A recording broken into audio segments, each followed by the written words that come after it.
여러분 반갑습니다.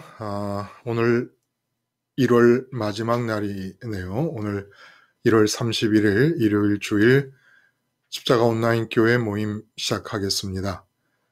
제가 먼저 기도드립니다. 함께 기도하겠습니다.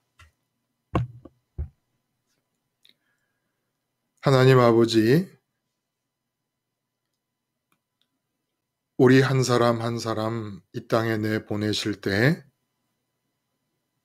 하나님이 우리의 마지막 생애까지 염두에 두시고 세우신 보배로운 계획들을 우리가 좀 더 실감하기 위하여 비유적으로 팔자라고 한번 해봅니다. 하나님께서 정해주신 그 우리의 팔자에는 항상 기뻐하는 것 말고는 슬픔이 없습니다. 우리의 팔자 안에는 언제나 하나님과 연결되어 하나님으로부터 오는 기운을 받아 사는 쉬지 말고 기도하는 것 이외에는 없음을 성경이 우리에게 알려주십니다. 하나님이 정해 놓으신 그 우리 인생의 팔자에는 범사에 감사하는 것 말고 다른 것이 없음을 알게 해 주셨습니다. 너무나 오랜 세월 동안 하나님이 정해 놓으신 그 팔자에도 없는 슬픔과 걱정과 염려로 시간을 보냈음을 고백합니다. 우리 팔자에도 없는 하나님과 끊어짐 속에서 내 경험과 지식과 판단을 따라 이 세상을 살았던 시간들이 너무나 길었음을 또한 고백합니다. 하나님이 정해놓으신 내 인생의 팔자에는 있지도 않는 불평과 불만과 원망으로 지새운 시절이 얼마나 긴지 이 또한 말로 다 할 수 없습니다. 하나님 아버지, 우리가 실족했기 때문임을 고백합니다. 실족해서 덫에 걸려 있었으면서 함정과 올무에 빠져 있었으면서 우리는 하나님을 믿는 우리의 믿음이 성장하고 있는 줄 알았고 진전되고 있는 줄 알았습니다. 멈춰 있었고 점점 사그라들고 있었고 멀어지고 있었는데도 이 사실을 모르고 하나님께 구원받은 자라는 확신 아래 우리의 삶이 하나님이 정해 놓으신 우리의 보배로운 팔자로부터 멀고 먼 삶을 살았던 것을 고백합니다. 오늘 저희들 이렇게 모여서 하나님이 정해 놓으신 그 본래의 보배로운 모든 계획들과 열매들을 나머지 여생 동안이라도 되찾게 되기를 원합니다. 우리가 말하고 듣는 가운데 성령님께서 오셔서 우리 하늘아버지가 내게 얼마나 좋은 보물 되심을 체감할 수 있게 해 주시옵시며 어떻게 하든지 이 세상을 탈출하여 우리 마음이 주님 따라 하늘로 올라가 우리 아버지와 접점을 이루고 우리 아버지와 교집합을 이룰 수 있는 믿음의 성장이 이루어지는 계기가 주어질 수 있도록 이 시간을 인도하여 주시옵소서. 오늘도 함께 모여 서로 나눔을 갖는 우리 모두가 진짜로 영원히 함께 해야 할 천국 가족임을 우리에게 일깨워 주셔서 이렇게 만날 수 있는 섭리 가운데 주어진 인연에 감사할 수 있게 하시며 이 인연이 평생 동안 지속되어 끝까지 십자가 생활화의 길을 함께 걸어갈 수 있도록 하나로 주님의 진정한 교회로 묶어 주시옵소서. 마지막 시간까지 성령께서 살아서 우리 모두에게 우리 하늘에 계시는 보이지 않고 들리지 않는 하나님을 내 몸보다도 더 실감나게 느끼게 해 주시기를 바라오며 예수님의 이름으로 기도드리옵나이다. 아멘.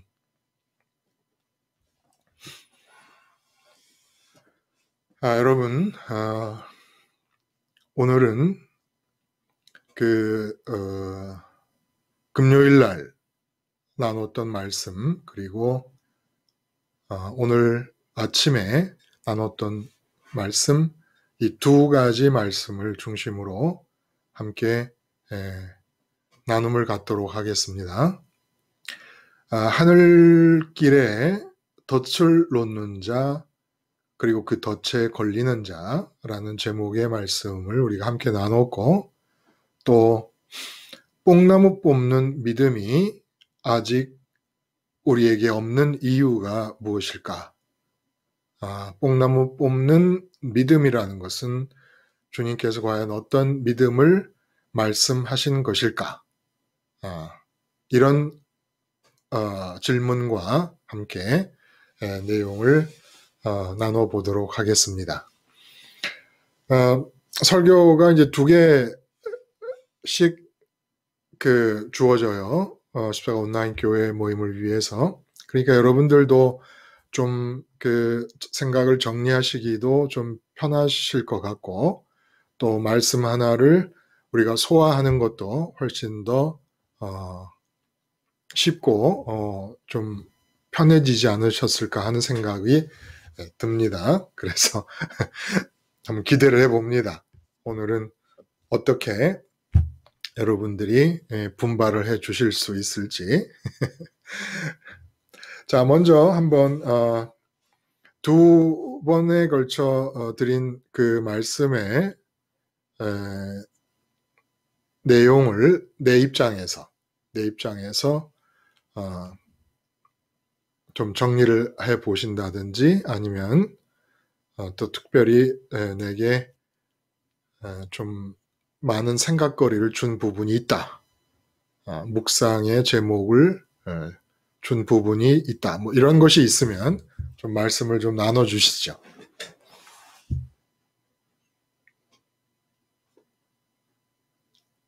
용기를 내셔서 한번.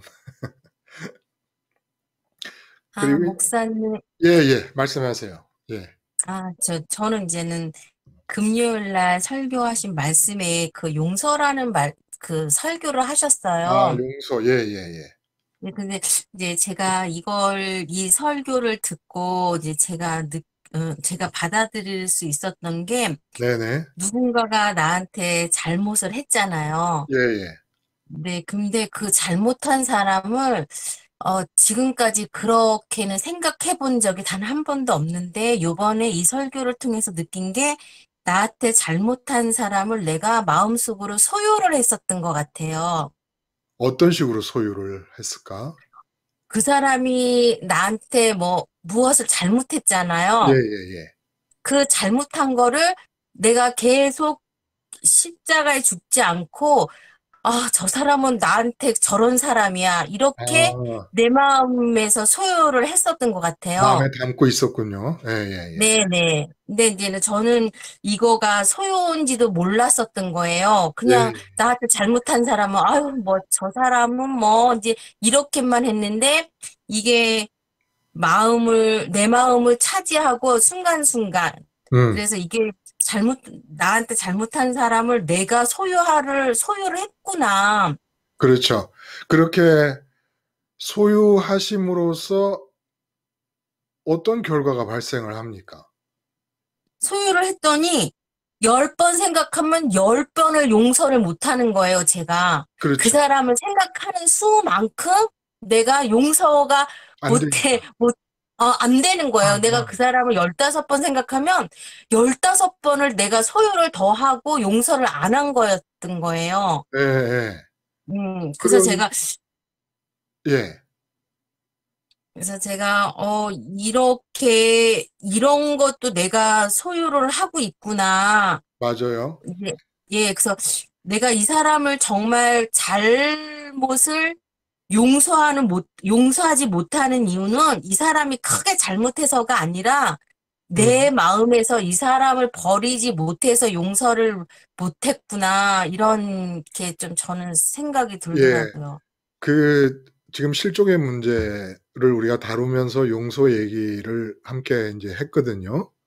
네, 그런데 그 내게 잘못한 사람을 용서하지 못한다는 것이 결국은 소유의 문제였다라는 것을 이제 깨달으셨다는 거예요. 그렇죠? 네, 내 네. 마음속에 있었던 거예요. 맞아요. 내 마음속에 있으면 하여간 미워하면서 소유하든 좋아하면서 소유하든 소유는 소유입니다. 마음 안에 담으면.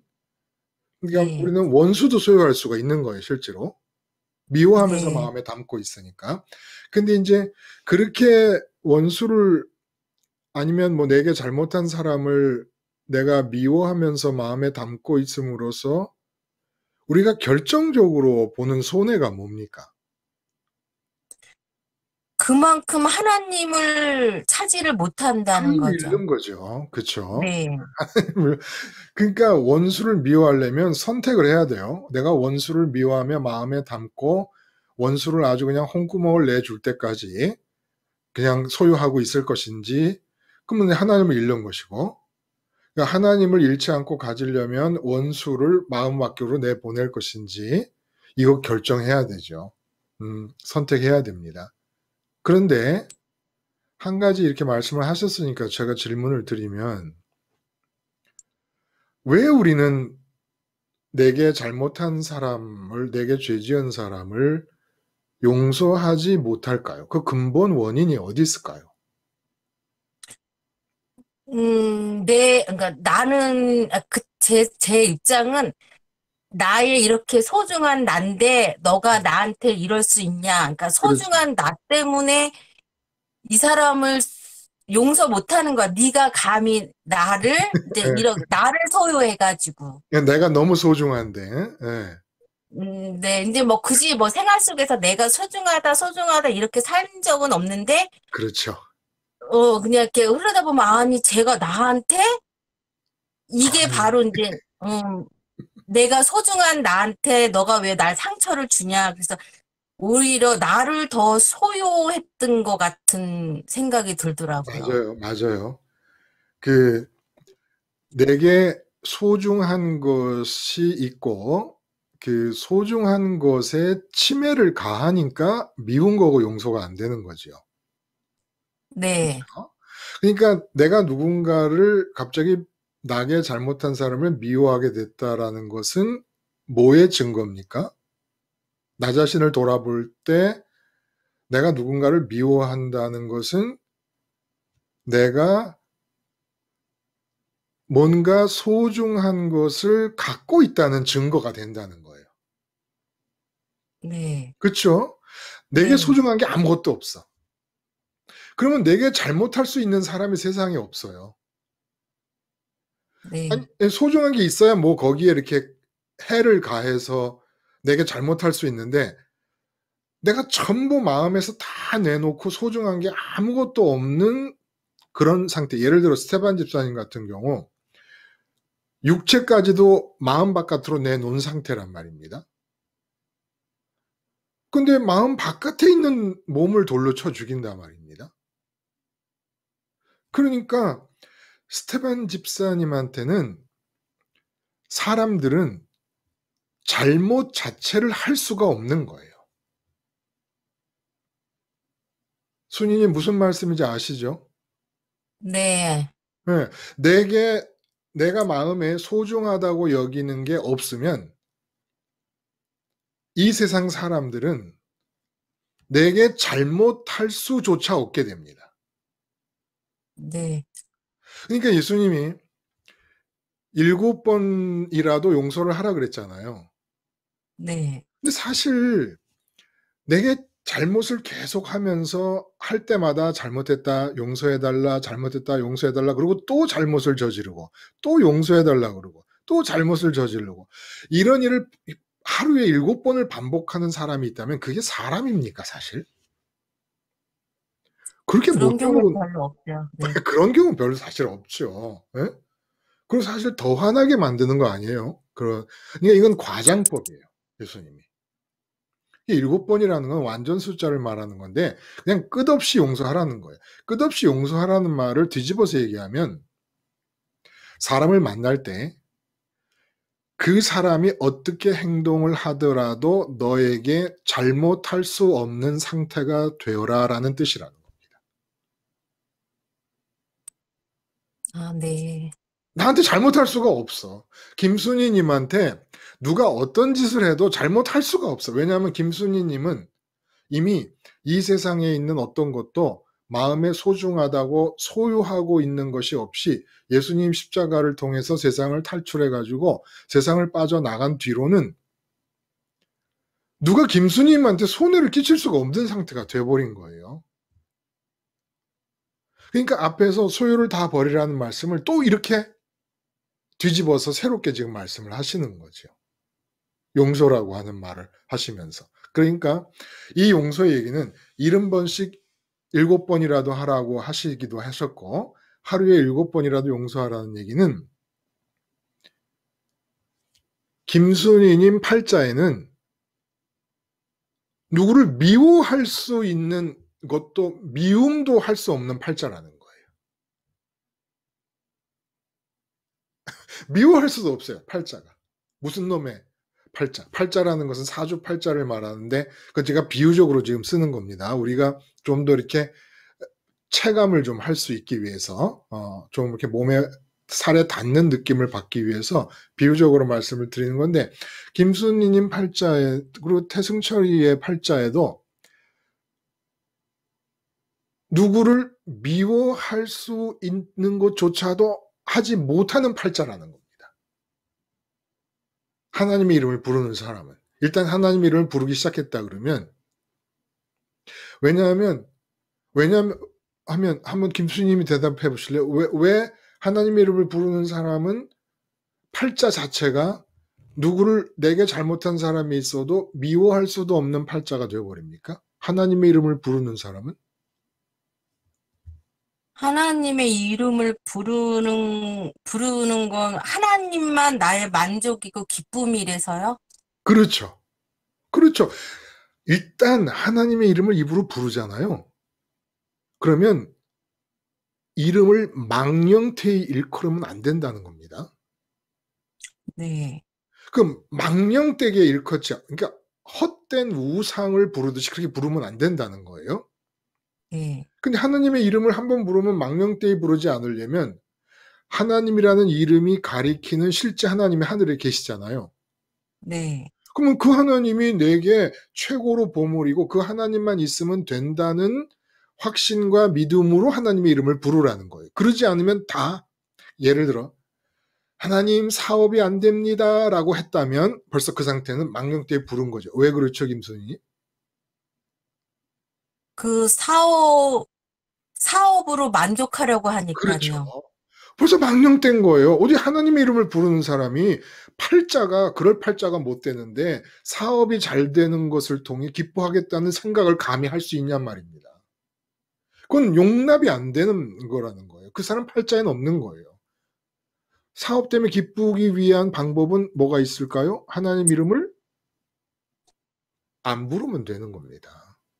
부를 거면 사업 때문에 기쁘겠다라고 하는 망령된 생각을 하지 말라는 거예요. 일단 하나님의 이름을 불렀으면 거기에 어떤 의미와 고백이 담겨져야 되느냐 하면 하나님 하고 불렀어요. 그러면 하늘에 계신 아버지 당신은 내게 유일한 채움이시고 유일한 보물이십니다라는 고백이 들어있다는 겁니다. 그러니까 하나님의 이름을 부르고 일단 불렀으면 그냥 운명적으로 끝나는 거예요. 운명적으로. 그러니까 하나님만이 보물인데 하나님만이 유일한 기쁨이고 만족인데 김순희님에게 누가 어떤 잘못을 하면 김순희님이 화를 낼 수 있겠습니까? 그런 잘못이 있어요? 제가 하나님으로만 만족하고 기쁘다면 그런 일은 없겠죠. 그러니까 화내는 게 김순희님 팔자에 허락이 안 된다는 거예요. 네. 원수가 생기고 원망이 생기는 게. 이래도 믿으실래요? 이래도 우리 믿어도 돼요? 이러니까 더 믿어야 될까? 이래도 믿어도 될까? 제가 요즘 맞아요. 생각하니까요. 예, 예. 제가 뭐 온라인 교회를 하고서부터는 더 마음이 이렇게 누구 탓이고 누구를 미워하고 음, 그런 적이 있었던 적이 기억이 안 나요. 없어요. 예. 벌써 온라인 네. 교회 한 게 9월 달부터니까 이제 5개월째 되는데. 그렇죠. 그러니까 그만큼 김순희 씨 지금 마음에 하나님과 친해지고 있다는 증거가 되겠죠. 유일한 보물이신 하나님과 친해지고 있다는 증거가, 이게 유일한 보물과 친해지니까 딴 건 보물이 아닌데, 뭐, 그러니까 참 이 믿음이라는 게 엄청나게 사람을 다른 사람으로 만들어요. 그쵸? 네. 그러니까 용서를 하라는 말씀은 뒤집어서 말하면 그 누구도 너에게 잘못을 실질적으로 잘못을 할 수 없는 상태가 되어라. 음. 그러니까 어떤 사람이 어떤 일을 하더라도 네 마음은 잘못이라고 느끼지 않는 상태가 되어라. 이런 뜻이거든요. 그러니까 근데 이제는 예, 말씀하세요. 죄송해요. 예. 아니 아, 괜찮아요. 이게 고맙죠. 지금 말씀을 적당할 때 제가 들어가야 되는데 이런 예, 일이 아무 있어. 때나 들어오세요. 아무 때나. 저는 원래 이 입이 가만 안 있으니까 누가 뭘 말씀을 안 하면 그냥 아무 때나 들어오면 돼요. 예의 지키지 마세요. 제가 말씀드리고 싶은 거는 예. 그래도 내 마음에, 그러니까 제가 이제 온라인 교회를 시작하고서부터 계속 목사님 이거를 설교를 2시간에 인해서 쫙 펼쳐주시잖아요. 말하자면. 예, 예, 예. 그러면은 저는 그 펼쳐지는 그 말씀이 저한테는 엄청 저의 삶을 조금 이끌어 주시는 게 뭐였냐면 제가 그 온라인 교회 하면서 미운 사람이 없지는 않았었던 것 같아요. 들어왔었던 것 같아요. 그렇겠죠. 예, 예, 들어왔는데 그 요번 1월 달에 계속 소유를 버려라 버리라 하셔가지고 네네. 누군가가 내가 마음에 안 들고 마음에 안 드는 사람이 들어오면 그게 소유라는 걸 알게 돼가지고 맞아요. 계속 십자가로 버렸던 것 같아요. 맞아요. 예. 예, 그래서 안 들어오지는 않고 십자가에 그거 소유를 버리라고 그래가지고 그리스도의 그 사건으로 버리는 방법이 그거라서 예, 그거밖에 없죠. 예. 네, 그래서 그거로 계속 버리고 십자가에 못 박혀 죽으니까 지금에 와서는 목사님한테 제가 미워하는 사람이 없는 것 같다고 말씀을 드릴 수 있었던 예, 것 같아요. 맞아요. 예. 없을 수는 없었으되, 네, 우리가 계속 십자가 생활화의 이야기, 십자가 생활화의 이 온라인 교회를 통해 박차를 가하다 보니까, 어, 네, 예, 그 들어왔지만 그 미워하는 사람이 내 안에서 힘을 발휘 못한 거예요. 그렇죠? 예.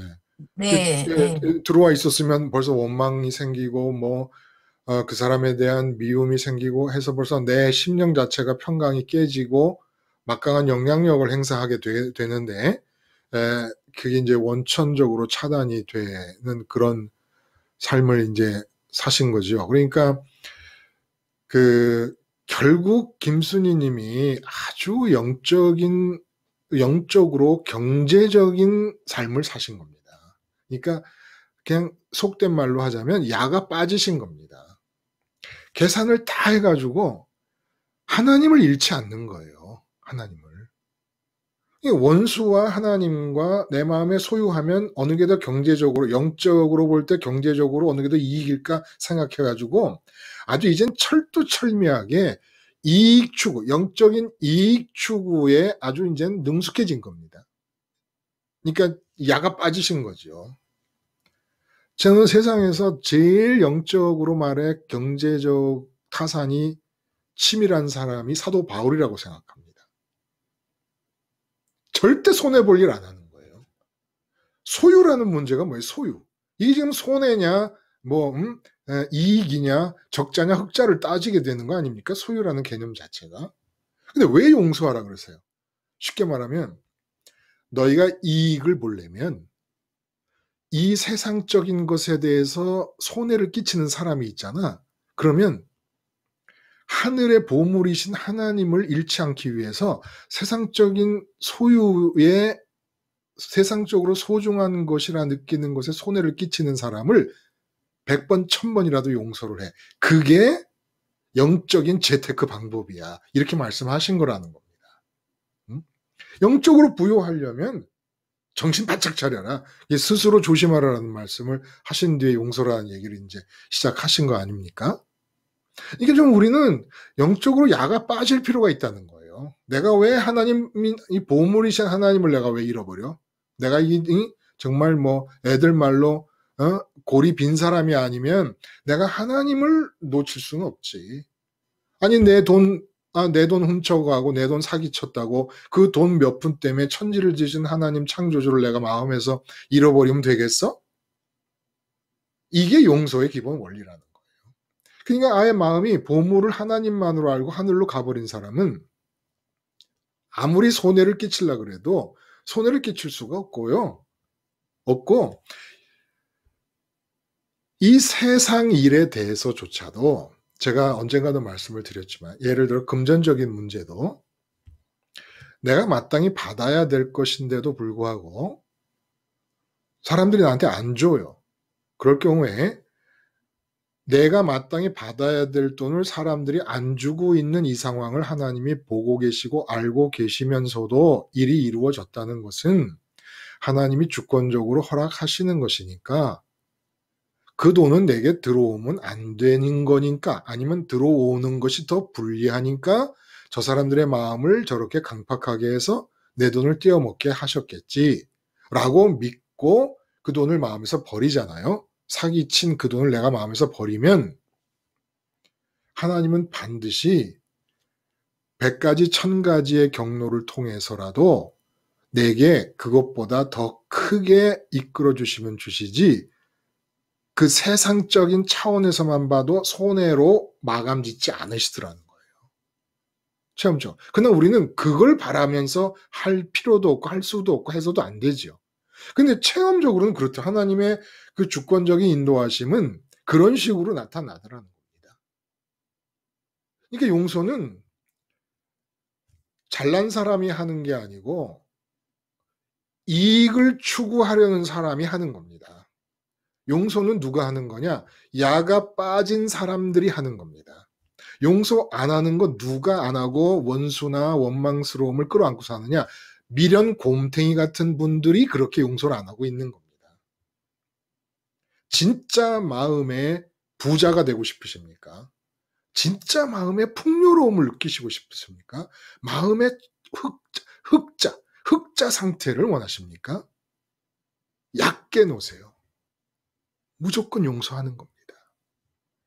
근데 용서하기에 편할 수 있으려면 내가 괴롭고 힘들지 않으려면 하루에도 몇 번씩 세상을 탈출해서 내 기쁨이 필요하고 만족이 필요한 내 마음에 이 세상 것은 내 마음에는 소중하게 여기지 않음.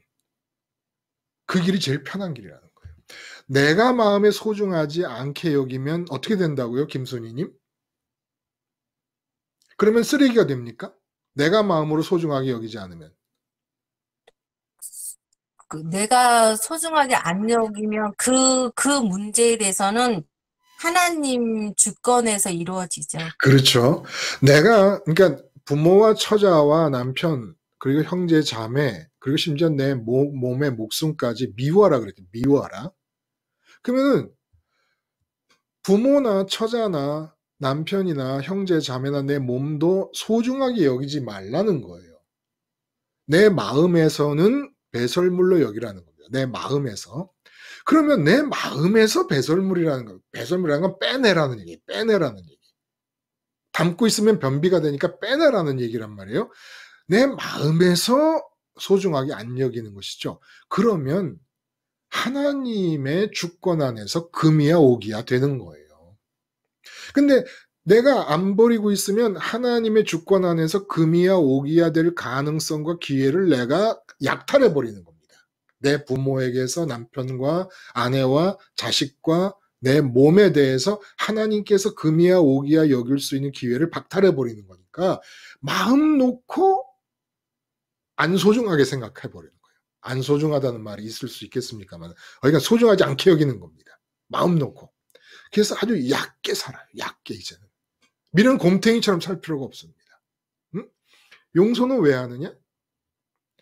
하나님 잃지 않으려고. 마음의 흑자를 위해서. 마음의 이익을 위해서. 가장 영적으로 경제적이었던 사람이, 경제 타산이 밝았던 사람이 누구냐? 사도 바울, 베드로 같은 사도들이었습니다. 절대로 내 몫을 잃지 않았던 거예요. 스테반 집사님. 완전히 뭐 타산의 왕입니다. 타산의 달인인 거예요. 돌에 맞아 죽는데도 용서를 해버리는 거예요. 용서를 돌에 맞아 죽는데도. 이 상황쯤이면 한 번쯤 원망해도 되잖아요. 근데 얼마나 약으셨는지 돌에 맞아 죽는 순간에도 절대로 용서만 하는 겁니다. 무서운 분들이에요. 하여간 영적으로 이익을 위해서는 면도칼처럼 쳐내는 겁니다. 아주 정확하게. 용서가 그런 거예요. 뭐 힘들고 뭐 괴롭지만 내가 참고 뭐 가야지 뭐 이런 거 아니에요? 이런 거 아니에요. 손영원 목사님 아들을 죽여서 죽인 공산당을 장자로 삼으시고 그때 이제 뭐 몇 가지로 감사를 하지 않습니까? 제가 기억을 못해요. 근데 요지가 뭡니까? 아들이 죽은 게 아니라 그러잖아요. 손양원 목사님이. 아버지 하나님 천국에로 갔다는 거 아닙니까? 에너지 보존의 법칙처럼 이 세상에 존재하는 에너지나 자원이 없어지지 않잖아요. 마찬가지예요. 내가 버린다고 어디로 갑니까? 내가 소중하게 여기는 것들 다 버린다고 어디로 가요? 어디 저 우주 바깥으로 나갑니까? 다 하나님 주권 안에 있어요. 다 하나님 주권 안에 있어. 그러니까 버리는 것도 약은 사람이 버리는 거예요. 내가 버리면 창조주의 손에 넘어가거든. 네? 그러니까 버리는 것도 약은 사람이 버리는 거고 다 버리고 나니까 다른 사람은 나한테 잘못할 수가 없어. 제가 언제 그런 말씀 드렸어요. 어렸을 때 아버지가 그게 피카디리 극장인가 그랬던 것 같아요. 단성산지 피카디리인지 그건 잘 모르겠는데 신바트의 모험을 보여주는데 거기에 나오는 그 신바트의 라이벌인 이 마법사가 칼로 찔러도 안 죽어요. 왜 그런 줄 아십니까? 그 만화 속에서 심장을 저기 구중심산 동굴 속에 심장을 빼서 넣어놓고 그 심장 입구를 머리가 7개 달린 뱀이 지키고 있었습니다. 그러니까 심장이 딴 데 있으니까 찔러도 안 죽는 거예요. 그러니까 이 마법사를 죽이고 공주를 구하려면 그 구중심산 동굴 속에 들어가서 그 마법사의 심장을 깨뜨려야지 이 사람이 죽는 겁니다. 근데 우리 마음이 심장이라 그러면 우리 마음의 심장은 저기 하늘나라 아버지께 가 있어요. 그러니까 이 세상에서 나를 돌로 쳐도 칼로 찔러도 사람이 나를 자존심을 상하게 해도 악성 댓글을 달아 나를 비난을 해도 인터넷에 뭐 온갖 나에 대한 모함과 비난을 다 해도 안 죽는 거야. 이 사람이 안 죽어. 왜? 마음의 심장에 해당되는 마음이 하나님께로 가 있으니까. 이 사람이 나를 죽이려면 내 심령을 죽이고 내 기쁨을 빼앗고 평강을 빼앗으려면 하늘로 올라가서 하나님께 품에 안겨있는 내 마음을 죽여야 내가 죽는 건데 세상에 누가 하늘까지 올라가서 하나님 품에 안겨있는 내 마음을 칼로 쳐 죽일 수가 있겠습니까? 그럴 수 없는 거예요. 그럴 수 없는 거예요. 그러니까 소유를 버리라는 것은 영적인 재테크 방법입니다. 이 세상에서 마음에 담고 의식에 담고 있는 소유를 버리면 너희 부자 된다. 진짜 부자 된다. 진짜 하나님 부자 될 수 있다. 이 부자는 영원한 부자다. 부자와 거지 나사로에서는 이 세상에서 잠깐 부자였다가 영원토록 음부에 들어가고 지옥에 들어가서 불구덩이 속에서 괴로워하지 않습니까? 그런데 이 세상에서 소유를 버린다는 것은 투자하는 거예요. 우리가 투자할 때 내 계좌에 있던 돈을 빼가지고 계좌 바깥으로 버리는 거잖아요. 마찬가지예요. 버린다는 개념을 그렇게 생각하라는 거예요. 남편, 요거 내가 버리면 남편이 차지하고 있던 만큼 하나님이 들어오세요. 자식, 요거 내 마음에서 버리면 요만큼을 버려서 투자를 하면 자식이 차지하고 있는 그 부분만큼 하나님 들어오시는 겁니다. 응? 그 하나님이 들어오시면 내게 손해를 끼칠 수도 없어. 그러면 내 남편과 자식은 이제 어떡할 거야? 이거 다 버리고 나면. 내가 이거 책임과 의무를 다 못하는 거잖아. 아니요. 남편과 자식에게 최고의 자리를 안겨준 겁니다. 내가 내 남편이다, 내 자식이다 붙들고 있는 것보다 하나님의 주권의 손에 넘겨드렸으니까 남편과 자식을 위해서도 최고로 해준 거예요. 어떻게 더 잘해줘요? 적어도 내가 남편에 대해 영향력을 미치는 정도까지만이라도 하나님께로 넘어가는 거잖아요. 내가 내 자식에 대해서 영향력을 미칠 수 있는 그 부분만큼이라도 하나님의 주권이 개입할 거 아닙니까? 최고지요. 버리면 나도 부자 되고 버린 내 소유도 하나님의 주권과 사랑으로 넘어가니까 그 대상들도 버려진 대상들도 그야말로 최고 아니에요, 최고? 그러니까 약은 사람이 버립니다. 영적으로. 약다 못해 야가 빠진 사람은 용서만 합니다. 이제 저도 마찬가지죠. 제가 이렇게 말씀을 드린다고 제가 온전합니까? 전혀 온전하지 못하잖아요. 이제 우리 모두 함께 좀 야가 빠지게 삽시다. 야가 빠지게. 함께 김순희님, 용서 얘기에서 소유의 개념을 연결을 시켜서 말씀을 들으셨어요.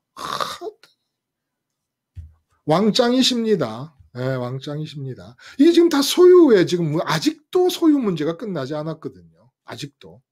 결국 그게 오늘 말씀에서 믿음에까지 끌고 가십니다. 소유의 문제를.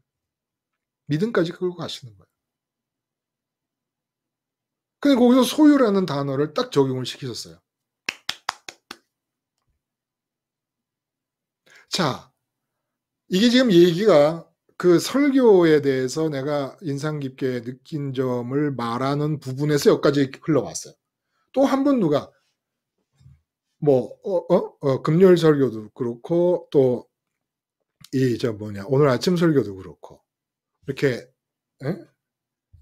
좀 이런 점은 좀 기억에 남더라. 이런 부분 혹시 있으면 말씀을 한번 해보시겠습니까? 계속 이어나가도 되는데 김수님이 말씀하신 거에 지금 달아서 이어나가도 되는데 또 다른 분은 또 어떻게 들었는가를 우리가 김순희님 이렇게 말씀을 듣고 얘기하지 얼마나 우리가 은혜가 됩니까? 그렇죠? 같은 설교에 대해서 들은 바 느낀 바를 말씀하시니까 또 그러지 않으면 또 어때요? 막 말이 막 버벅거리고 막 실수투성이고 틀린 말을 하고 그러면 또 어떻습니까? 그것도 또 즐거움을 주잖아요.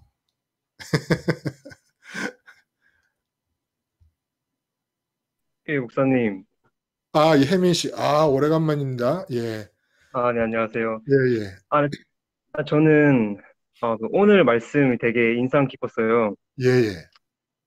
일단은, 이때까지 계속 소유 문제를 다뤄주셨잖아요. 네네. 근데 그래서 이제 마음의 소유의 부분에서는 정말로 이제, 하나님만이 정말, 절대 공핍되시고, 절대 풍부되시고, 예, 예. 이 세상에 어떠한 것으로도 절대 공핍이다라는, 그렇죠. 그건 정말로 이제, 뇌리에 박힌 것 같아요. 그래서, 그래. 그래서 참, 정말 뇌리에 박혀가지고, 항상 제가 마음에 바라보려고 하는 것들이나 소원하는 것들이 있으면 당장 이제 십자가 바라보면서 이제 하나님을 찾는데, 예, 예. 근데 제가 항상 제가 그런 거는 이제 괜찮았어도, 뭔가 오늘 설교랑 연관지어서 네네. 그, 어, 자꾸 일상의 삶을 살면서 네. 이게 일상의 삶이 자꾸 루틴화가 되잖아요. 그렇죠. 그렇죠. 예를 들어서 제가 직장을 이제 아신 이제 한 달이 됐어요. 예, 예, 예. 처음에는 그냥 하나님으로 충만한 상태에서 이제 처음 일할 때는 그냥 이제 완전히 하나님의 뜻에 다 맡기고 막 이렇게 이런 식으로 했었는데 네. 점점 이제 4주차가 되면서 이 직장 다니는 게 루틴화가 되면서 이제 뭔가 하나님 마음으로 소원하고 있긴 한데 만약에 사장님이 저에게 일을 시키거나 네네. 또 대리님이 저한테 일을 가르쳐 줄 때가 되면은 뭔가 좀 하나님과 연결이 좀 떨어지는 느낌이 들었어요. 예, 예. 그래서 그냥 이거 말씀을 들으면서 이제 창조 세계 안에서 일어나는 모든 일이 이제 하나님께서 그렇게 지시를 했기 때문에 다 벌어지고 있는 일이다라고 이렇게 말씀을 그렇죠. 들었는데 그래서 이것을 제가 들으면서 이게 진짜 만약에 사장님이 저한테 일을 시키거나 뭐 제가 뭐 직장 나가서 뭐 대리님이 저한테 뭐 일을 알려줄 때 마저도 그 순간에 이제 그것마저도 하나님이 주관하신다는 그런 믿음을 제가 갖고 이 세상을 떠난다면은 정말 그 순간에서도 하나님을 놓지 않고 하나님이 주관하시는 그 지시 안에서 이제 그냥 그렇게 할 수 있지 않을까. 네네. 네, 그래서 좀 그렇게 묵상을 해봤어요. 네. 음, 오늘 말씀이 참, 뽕나무, 이제, 믿음, 뽕나무를 지시해서 뽑혀가지고 바다에 심겨라 해도 그대로 될 것이다라는 믿음이 겨자씨만큼만 있어도 이제 그 말씀을 하셨는데, 왜 그 뽕나무라고 하는 뽕나무가 뽑힌다는, 그런 말씀을 하시는 걸까? 믿음이 겨자씨만큼 있다 그러면 예를 들어 뭐 윤리적이고 도덕적으로 상당히 성인 군자와 같은 모습 비슷하게 나타날 것이라든지 뭐 아니면은 뭐 내가 삶에서 필요한 일들에 대해서 또 연관지어서 그런 일이 뭐 어떻게 하나님의 지시를 통해 형통할 것이라든지 이런 식으로 안 하고 난데없이 뽕나무를 뽑아서 바다에 던지라. 물론 상징적인 의미가 거기 이제 들어 있는 것이지만, 그래서 그 믿음이라는 문제가 상당히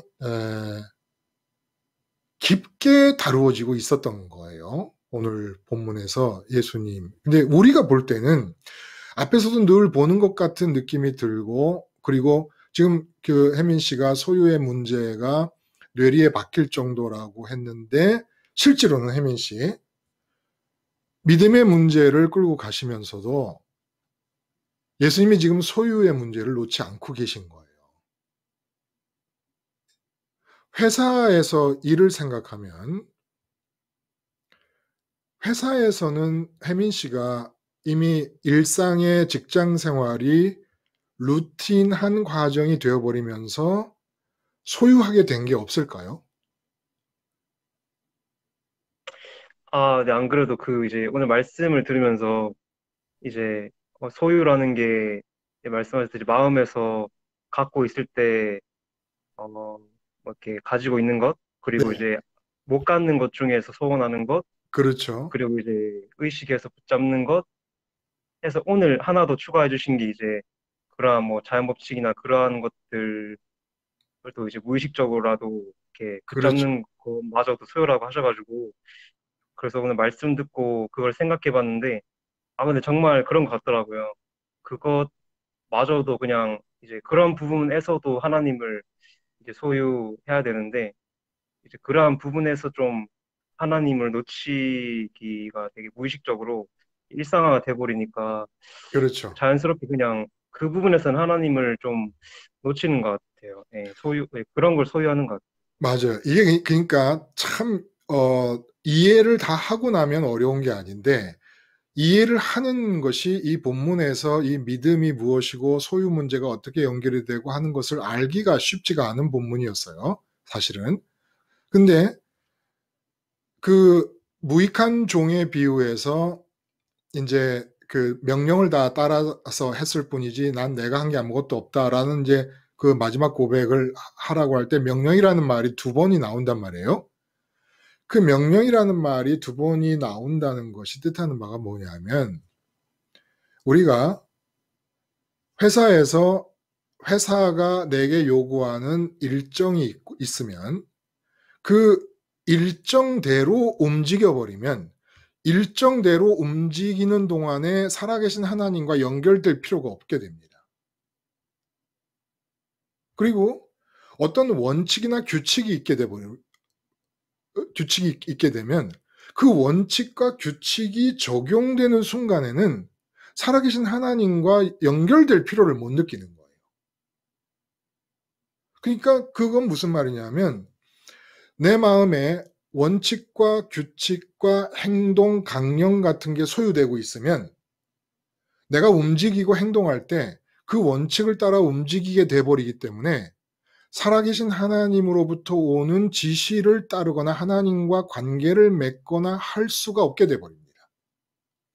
원칙을 따르고 있고 강령을 따르고 있고 할 때는 그 강령과 원칙과 행동 매뉴얼을 따르고 있을 그 영역에서는 하나님이 제외돼 버립니다. 살아계신 하나님과의 관계가. 그냥 그 원칙대로 움직이면 되니까 살아계신 하나님을 찾지 않게 돼 버린다는 거예요. 그러니까 소유가 어디까지 들어가냐면 혜민 씨 마음에 있는 행동 강령, 행동 원칙, 행동 규범, 자연 법칙 아니면 상식적인 것도 묻지 않고 살아계신 하나님을 찾지 않고 살아계신 하나님과 붙어있지 않은 상태에서 상식이 열어주는 일상적인 길을 따라 그냥 싹 가버리고 우리 마음이 움직여버립니다. 이렇게 되면 행동하는 중에 하나님을 다 잃어버린다는 거예요. 계속해서. 주님 말씀이. 그러니까 쉽게 말하면 우리 마음이 세상에 갇혀 있을 때와 세상 밖으로 탈출해서 창조주 품에 안겼을 때, 창조주 품에 안겨 있으면 세상 안에는 지금 사람들의 원칙과 행동 강령과 행동 규범과 뭐 규칙과 이런 것들에 의해 사람들은 움직이고 있어요. 그래서 내 마음은 창조주에게 세상 바깥으로 가 있어. 그러면 하나님이 그곳으로부터 창조주의 자리에서 세상을 보시면서 내 몸과 내 의식에 지시를 내리는 겁니다. 그 지시가 그러면 사장님과의 관계는 어떻게 되는 거냐? 하나님이 나를 지시하신다 그럴 때 사장님이 중간에 끼어 있는데 사장님과의 관계는 그럼 어떻게 되는 것이냐? 사장님과의 관계는 어떻게 되는 거겠습니까? 하나님과 예를 들어 혜민 씨 마음이 하나님께 가 있어요. 창조주 하나님께 가 있고 몸과 의식이 지금 여기 남아 있어요. 세상에. 근데 몸과 의식 옆에 사장님이 계세요. 그래서 사장님은 나에게 뭘 하라고 시킵니다. 그러면 하나님의 지시와 사장님의 지시는 어떻게 받아들여야 될까요? 나는 하나님의 지시를 따라야 되는데. 어떻게 되는 거죠? 사장님의 지시만 따르면 하나님을 잃어버리는 거란 말이에요. 말씀해 보세요. 뭐 자세히 모르겠는데 그냥 이제 제가 사장님이 이번 주에 실제로 일을 시키셨었거든요. 예, 예. 그래서 제가 이번 주에는 그냥 이제 그 순간에는 십자가 안 붙잡고 그냥 그거를 좀 받아들여서 이렇게 일을 수행을 했어요. 네네. 그래서 좀 이제 뜨뜻미지근했던 것 같아요. 이제 그런 상태였는데 지금 생각을 해보면은 그냥 이제 만약 사장님이 시키면은 그 순간에 십자가를 붙잡아서 창조주 하나님께 마음이 보다를 한 상태에서 하나님이 사장님을 움직이게 하신다? 그렇게 봐야 될 것 같은. 네. 그렇죠. 하나님이 사장님을 움직이고 계시는 거예요. 혜민 씨가 거기 들어갔잖아. 그렇죠? 그러면 그 회사에 들어간 것 자체가 하나님의 주권 아래서 이루어진 일이라고 믿잖아요. 네. 그러면 하나님은 사실은 그 하나님이 그 회사를 보실 때는 당신의 아들이 죽은 십자가를 붙잡고 있는 혜민 씨가 중심이 되는 겁니다. 왜냐면 하나님의 시선은 당신의 아들에게 가 있는 것이죠. 아들보다 귀한 존재가 없으니까. 근데 혜민 씨 마음이 아들에게 가 붙어 있으니까 혜민 씨가 중심이 되는 거예요, 실제로. 근데 그 혜민 씨에게 회사를 다니도록 허락을 하신 상태에서 회사를 들어가기 전에 그 회사의 사장이 누군지, 어떤 성격의 사람인지, 그 회사가 뭐 하는 것인지, 혜민 씨 바로 위에 대리는 어떤 사람인지, 과장은 어떤 사람이고, 부장은 어떤 사람인지 하나님이 아십니까? 모르십니까? 네, 다 아십니다. 다 아시죠? 다 아시는데 혜민 씨가 어디다 집어넣었어요. 그냥 그 회사에 혜민 씨가 있으면서 나올 때까지 벌어질 일에 대해서 하나님이 예지력으로 아십니까? 모르십니까? 네, 다 아십니다. 다 아시죠? 그러니까 하나님이 사장님이라는 막대기를 통해 지시를 하시는 거예요. 근데 그 사장님의 지시를 하나님의 지시로 받을 수 있으려면 아침마다 회사 나가기 전에 혜민 씨 마음이 어디 있어야 되는 겁니까? 창조 세계 바깥에 하나님께. 그렇죠. 그렇죠. 회사에 나가서 사장님이 혜민 씨에게 지시를 내리는 때 사용하는 막대기가 되시려면 그 회사에 들어가기 전에 이미 혜민 씨는 기도를 통해 말씀을 통해서라도 일찍 일어나서 어떻게든지 간에 창조세계 바깥으로 탈출하셔서 혜민 씨의 하늘 아버지 되시는 아버지 품에 안겨 있어야 된다는 것이. 아니면은 아버지 품이 아니라도 최소한 어디까지? 십자가. 부활까지. 네. 회사에 대해서 죽었습니다. 내 몸과 의식이 회사로 가는 것은 아버지의 뜻을 따라 갈 것이지만 내 마음은 회사에 대해서 죽어서 예수님 부활하신 자리에 머물게 있음으로써 하나님 아버지가 부활의 자리에 있는 나를 끌어당겨 옆에 두게 해 주시옵소서라는 기도와 함께 가서 빌라도가 재판을 해도 하나님이 시키시는 거였잖아요. 그렇죠? 그리고 가룟 유다가 예수님을 파는 것도 하나님이 시키신 거였다는 겁니다. 바로가 선민들이 못 나가도록 함으로써 하나님이 바로를 대항해서 역사를 10가지 재앙을 통해 역사를 일으키실 수 있는 기회를 잡은 것도 하나님이 바로를 세우신 것이죠. 그러니까 내 마음은 문제는 회사라는 영역으로 들어가기 전에 내 마음이 얼마나 십자가 너머의 부활 자리까지 도달하느냐가 관건이라는 겁니다. 부활 자리까지 도달한 사람이 회사에 들어가면 뭐가 다를까요? 나 자신으로 보자면. 대리님과 과장님과 나를 비교하면 뭐가 다를까요? 부활 자리에 있는 사람은. 실제로 보면은 뭐 대리님이랑 과장님은 이제 진짜 뭐 승진을 원하고 이제 그렇죠. 사장님한테 이제 일을 잘해가지고 인정받기를 좀 보이고 이제 뭐 또 주식 투자 막 그런 것도 막 말하고 막 그래요. 그렇죠.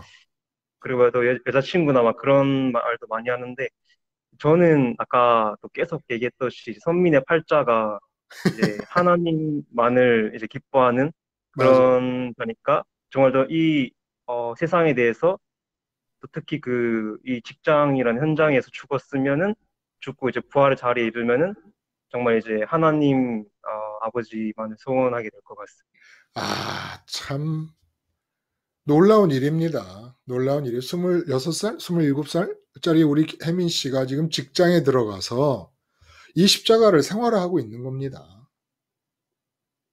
예배당에 40주 40야를 가서 철야하는 것보다 지금 직장에서 부활의 자리를 지켜가면서 다른 과장님과 뭐 대리님이 주식 얘기하고 승진 얘기하고 여자친구 얘기할 때 하나님만이 나의 기쁨이 되어 주시옵소서라는 마음가짐으로 회사 안에 머무는 것 자체가 이게 정말 신앙생활 아니겠습니까?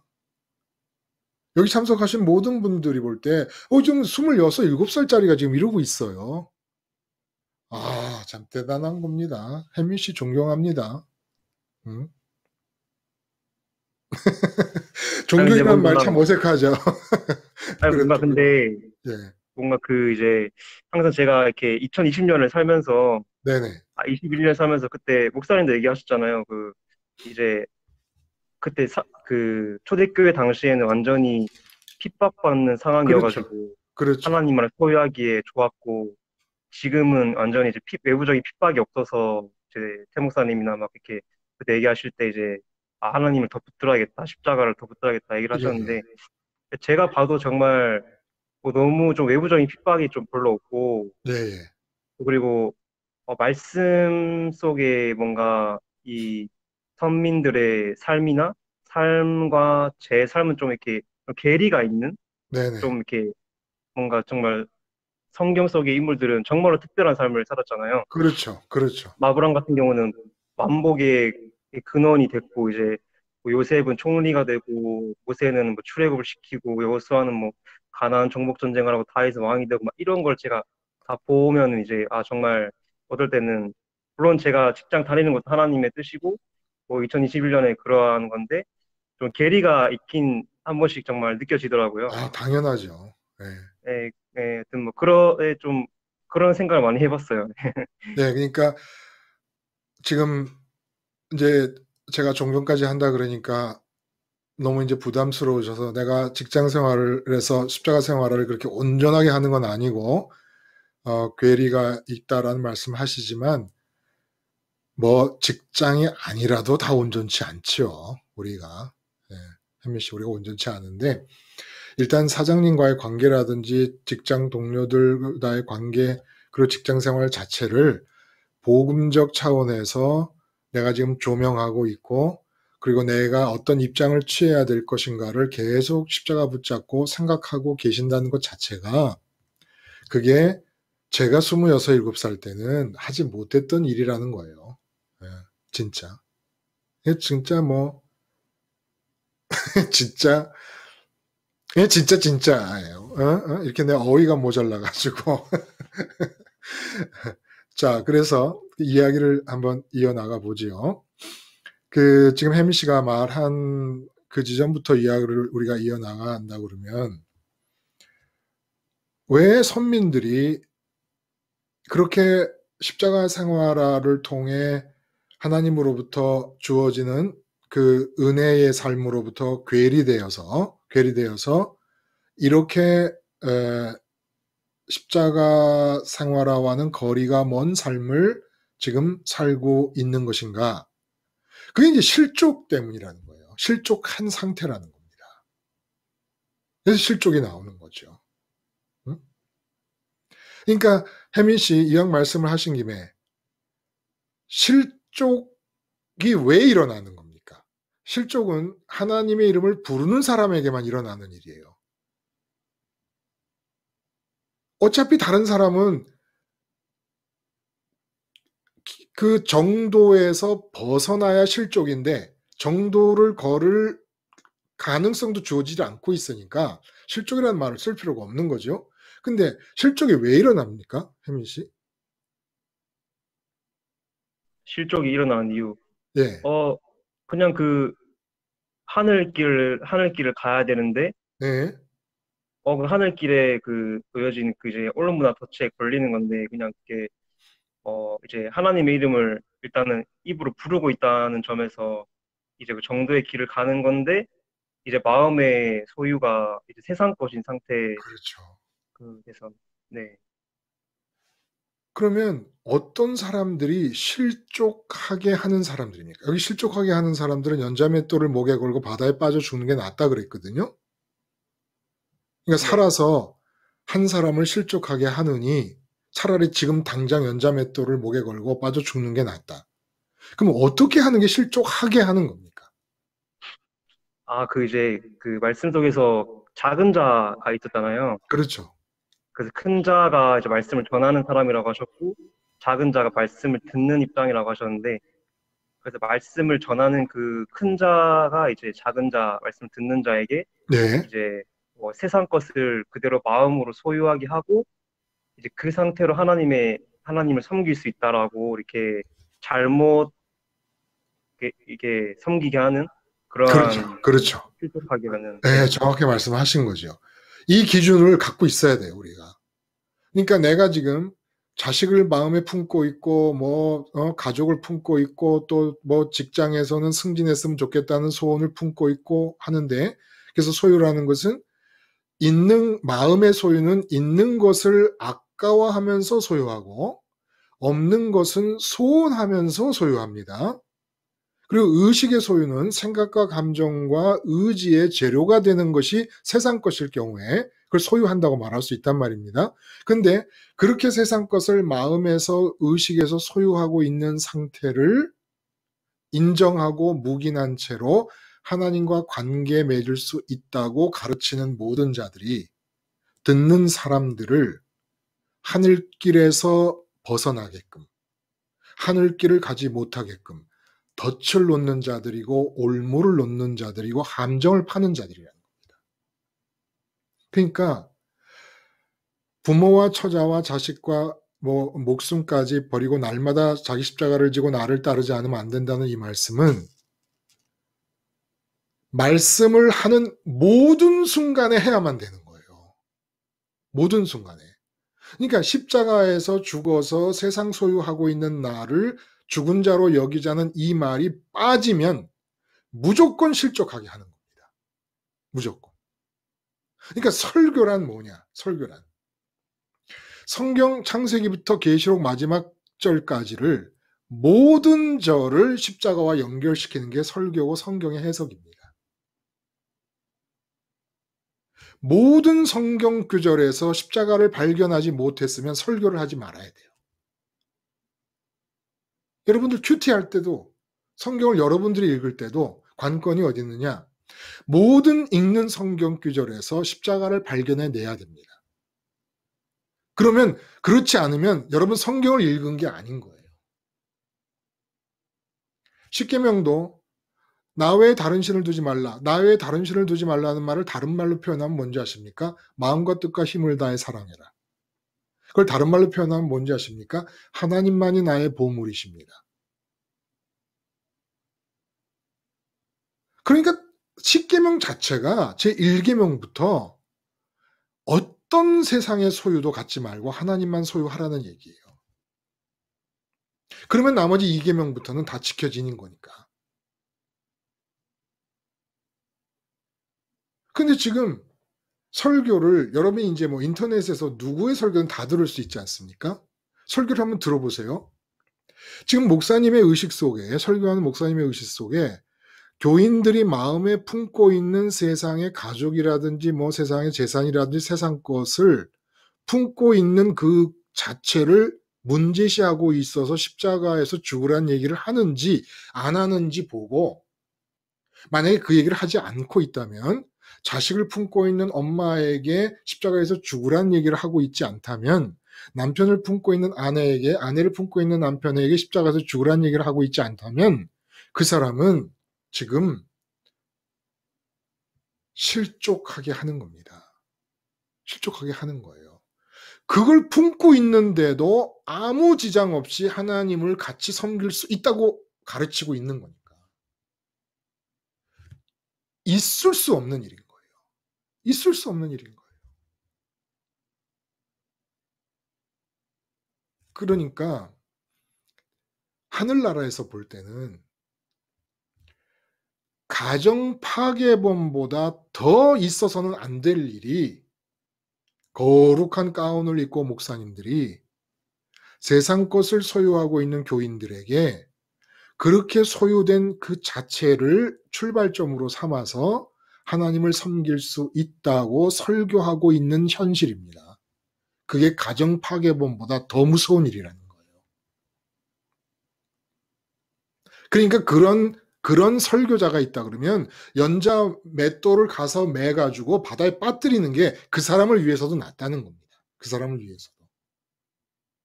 예수님 말씀이 그렇다는 거예요. 이 실족이라는 거, 하나님의 이름을 부르기 시작한 선민을 하늘길을 못 가게 만드는 거예요. 세상 소유 가진 채로 괜찮다고 얘기해버리고 그 상태에서 얼마든지 하나님 섬길 수 있다고 얘기하는 바람에 이렇게 연자맷돌까지 메고 바다에 빠지는 게 낫다고 해서 그분들이 악독한 분들입니까? 얼마나 인격적으로 훌륭하고 존경스러운 분들이 많습니까? 근데 영적인 기준으로는 그런 게 중요한 게 아니라는 겁니다. 가장 거룩하게 보였던 바리새인들에게 뭐라 그러셨는가? 그리고 가장 더럽게 여겼던 창녀와 세리에게 뭐라고 하셨는가를 기억을 해보세요. 영적인 기준으로는 너무너무 판도가 달라지는 겁니다. 너무 판도가 달라지는 거예요. 용서의 얘기가 같이 따라 나온 것도 결국 소유의 문제였던 겁니다. 소유가 마음의 소유를 말하니까 부자가 있으면, 우리 부자와 나사로 비유에서도 그런 질문을 제가 드렸습니다만은 부자가 있다 칩시다. 그럼 그 부자는, 예를 들어 부자 청년 같은 경우는 자기 스스로가 내가 어떻게 행동을 해야 영생을 얻겠습니까? 라고 물어보니까 예수님이 네가 행동으로 구원을 얻으려고 하느냐? 그러면 한번 네 재산을 다 파는 행동을 해봐라 라고 말씀하셨지만, 하나님을 먼저 갖기 전에 내가 재산을 팔아 가난한 사람들에 주면 백발백중 공로 사상에 빠져버립니다. 내가 했다는 자기 의에 빠져버립니다. 그래서 사도 바울이 그렇게 얘기한 거예요. 몸을 불사르게 내어줄지라도, 온갖 것으로 구제를 할지라도 사랑이 없으면 의미가 없다. 그 사랑이 뭐예요? 하나님과 완전히 포개지는 상태예요.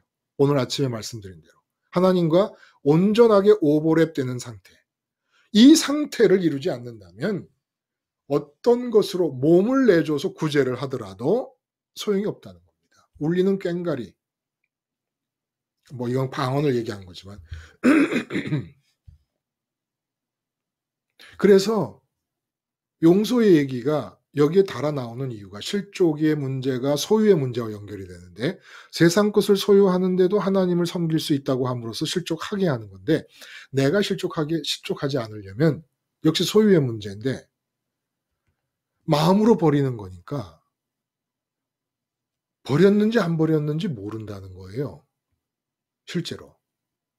그래서 마음으로 버리고 마음이 하나님께로 올라가서 하나님을 소유하게 되면 그 하나님의 지시를 따라서 내가 있는 재산도 용도를 하나님이 결정하셔서 쓰면 되는 거예요.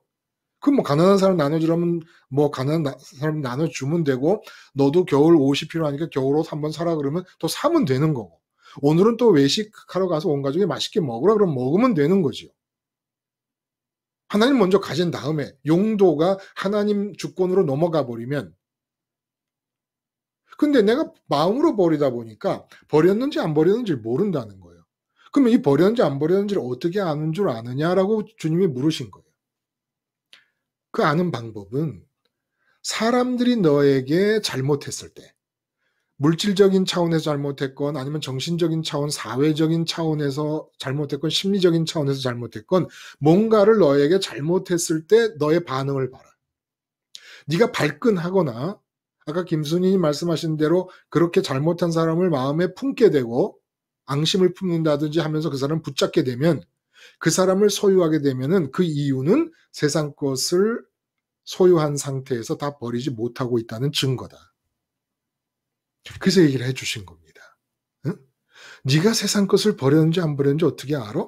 사람과 부딪히며 살 수밖에 없는데, 사람들이 너한테 조금이라도 잘못했을 때, 말 한마디라도 잘못했을 때 네가 발끈하잖아. 그러면 아직 안 버린 거다. 물론 예수님을 보면 하나님이 지시하셨는데 채찍을 들고 다 뒤집어 엎는 경우도 있어요. 바리새인을 향해서 저주를 퍼붓는 경우도 있습니다. 완전히 하나님과 일치됐을 때 하나님의 마음과 뜻이 전달돼서 그런 모습으로 나타날 수 있지만, 그런 모습으로 나타날 때 특징은, 내가 화를 내고 있는데 하나님이 시켜서 내는 화의 특징은 뭘까요? 김순희님, 내가 지금 겉으로 화를 내고 있는데 이 화를 내고 있는 것이 내가 분을 내는 게 아니라 하나님이 시켜서 화를 내고 있다는 것의 증거는 뭘까요?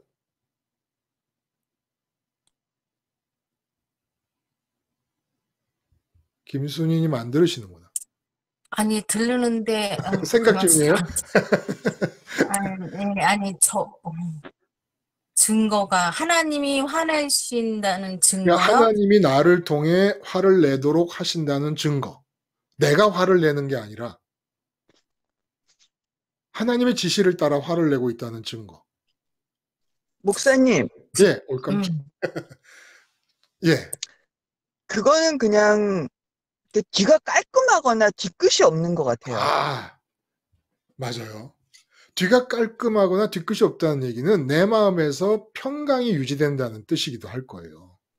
네네. 예, 참 이상한 일이 벌어져요. 이중 구조가 형성이 됩니다. 하나님이 시켜서 화를 내거나 할 때는. 내 자식에게라든지 자식이 잘못된 길을 갈 때는 뭐 매를 들라 그러지 않았습니까? 성경에서도. 근데 그렇게 하나님의 지시를 따라 화를 낼 때는 자식을 소유하고 있는데 자식이 잘못해서 화를 낼 때는 나 전체가 요동을 하는 거예요. 화를 낼 때. 근데 내가 하나님께로 붙어 있는데 어느 날 갑자기 이러는 거는 자식을 그냥 넘어가면 안 된다. 한번 따끔하게 혼을 내라 라고 해서 혼을 내게 될 때는 막 병력같이 소리를 쳐도 내 마음의 평강이 유지가 됩니다. 그 증거라는 거예요. 하나님이 시키는. 하나님이 함께 할 때는 돌에 맞아 죽어도 평강이 유지되고 하나님이 함께 하실 때는 채찍을 들고 성전을 정화해도 마음의 평강이 유지된다는 거예요. 그 증거를 알 수 있다는 겁니다. 그래서 용서 얘기를 하신 것이고 이 용서 얘기에 따라서 지금 우리가 계속 말씀을 이어갈 수 있는 것은 지금 하나님의 지시라는 말씀을 우리가 했잖아요. 그렇죠? 하나님의 명령과 하나님의 지시라는 얘기를 했습니다. 이 하나님의 지시라는 얘기와 믿음이라는 얘기가 같이 붙어 나왔어요. 하나님의 지시를 따르는 것은 행위 같잖아요. 그렇죠? 행위. 근데 믿음은 행위가 포함되지 않는 거 아닙니까? 혹시 이게 어떻게 연결이 되는지 설명을 해보실 수 있겠어요? 하나님의 지시와 믿음.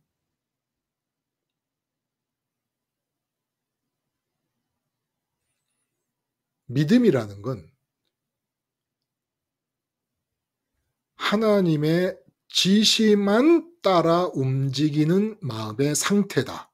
이렇게 표현할 수 있다는 거예요. 이 맥락에서는. 이 본문의 맥락에서는. 믿음이 뭐라고요? 하나님의 지시만 따라서 행동하게 되는 마음의 상태. 그러니까 혜민 씨가 회사에서 믿음을 가지고 있다면 그 회사에서 하나님의 지시만 따라서 행동할 수 있는 마음의 상태를 유지하는 겁니다. 그게 믿음의 상태라는 거예요.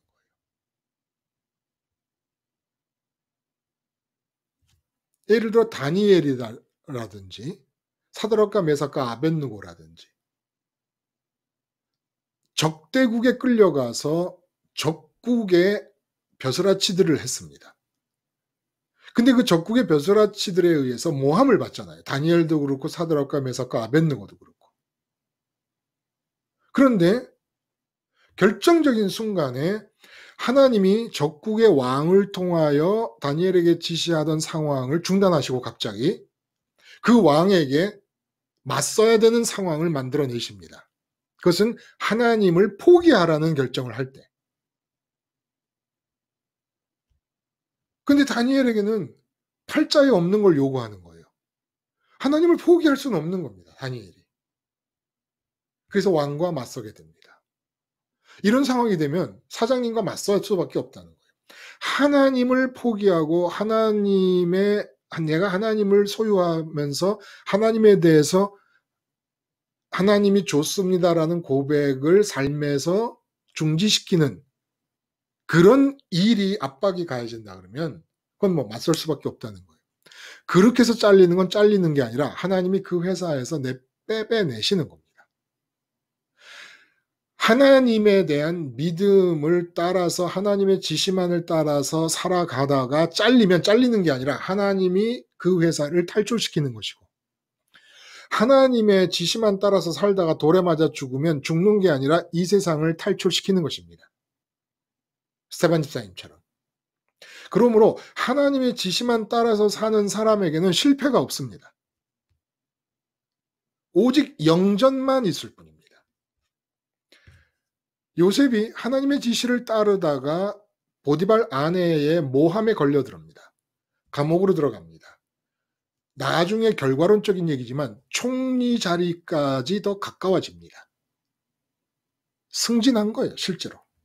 그리고 그 감옥에서 또 옥살이를 해가면서 하나님과의 관계를 유지해 갑니다. 그리고 올라가는 겁니다. 더 나쁜 자리로 간 거잖아요. 보디발 집에서 집사 노릇, 청지기 노릇 하다가 감옥으로 떨어졌으니까 더 나쁜 곳으로 가잖아요. 나쁜 곳이 있을 수 없다는 거예요. 하나님의 지시를 따르기가 어렵다 그러잖아요. 이것도 야가 빠져야 됩니다. 하나님의 지시를 따르면 잘못되는 법이 없습니다. 항상 더 나아집니다. 잘려도 나아지는 겁니다.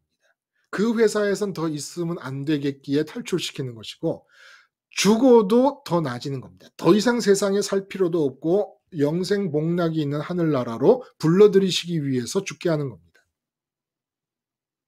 야가 빠진 사람은 하나님의 지시만 따릅니다. 근데 하나님의 지시를 따른다는 게 우리가 많이 듣던 얘기 아니에요? 하나님의 명을 따르고 하나님 지시를 따른다.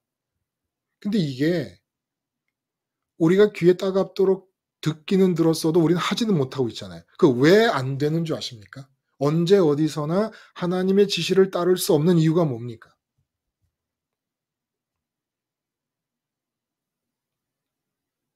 혜민 씨, 언제 어디서나 하나님의 지시를 따라서 움직일 수 없는 이유가 뭘까요? 이제 그냥 먼저 하나님을 정말 충만히 만나야 되는데 맞죠? 제 육체에 이제 보이고 들리는 그것에 먼저 선점돼서 이제 그 상태에 있기 때문에 하나님이 지시하는 것은 이제 잘 안 들리는 것 같아요. 네. 안 들리죠. 잘 안 들려. 그러니까 아침에 말한 대로 두 원이 있으면 최소한 우리 마음을 한 원이고 하나님을 한 원이라고 비유를 하자면 우리 마음이 올라가서 최소한으로 하나님과 접점이라도 이루어야 될 텐데 교집합은 아직 아니더라도 그러니까 말씀이 안 들리는 것이고 또 이 세상적인 측면에서 보자면 왜 하나님 지시가 안 들릴까요?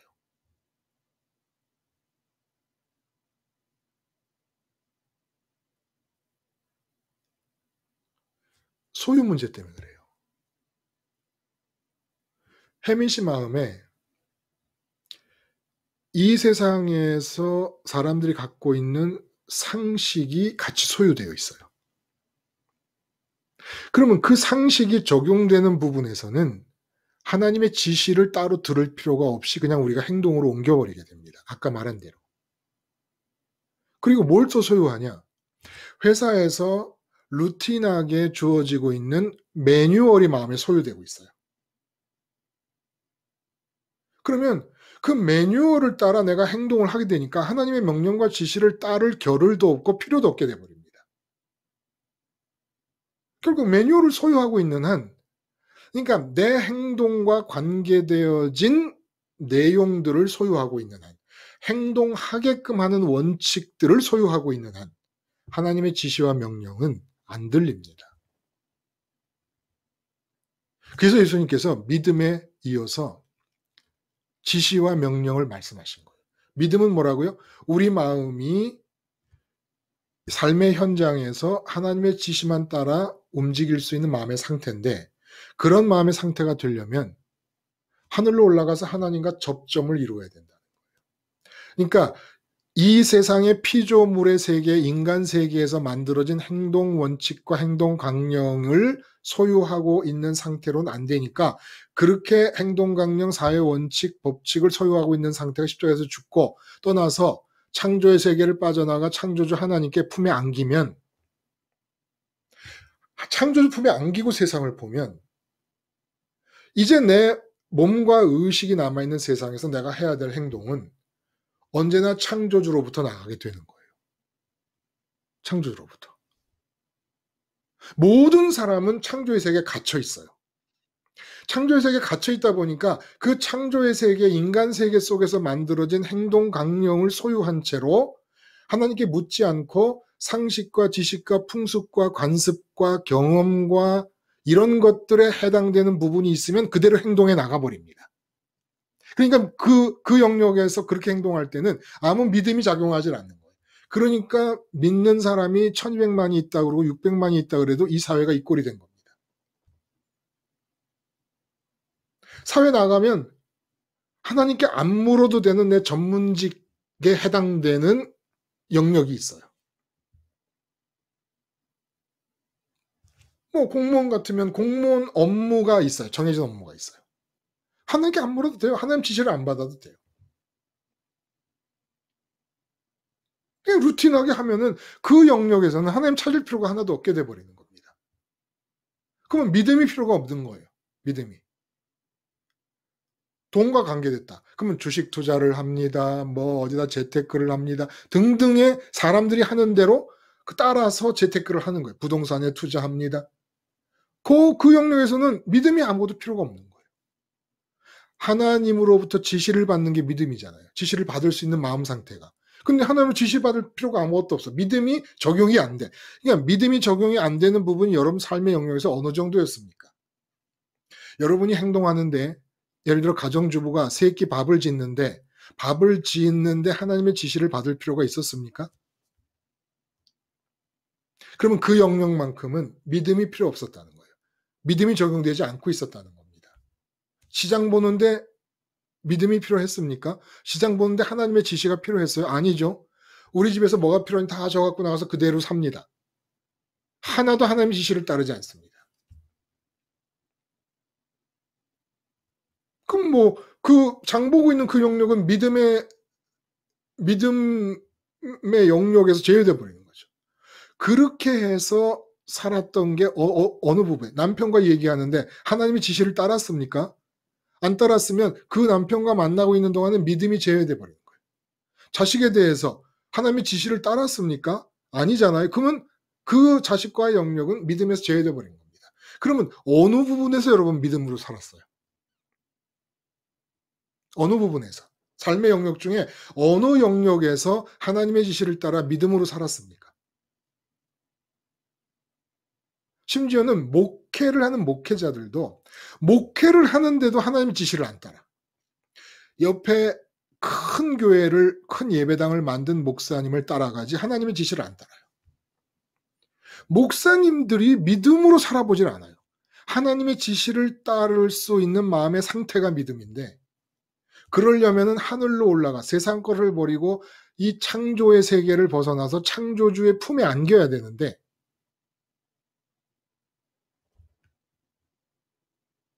목회자들이 믿음이 없는데 그래서 제가 목 놓아 외치는 거예요. 목회자 세미나 가지 마라. 사랑의 교회 제자 훈련이 사랑의 교회 거지 왜 내 거냐. 나는 그런 훈련이 필요하면 하나님께 물어봐라. 또 목회자들이 얘기합니다. 책을 참조하되 책을 의지하지 마라.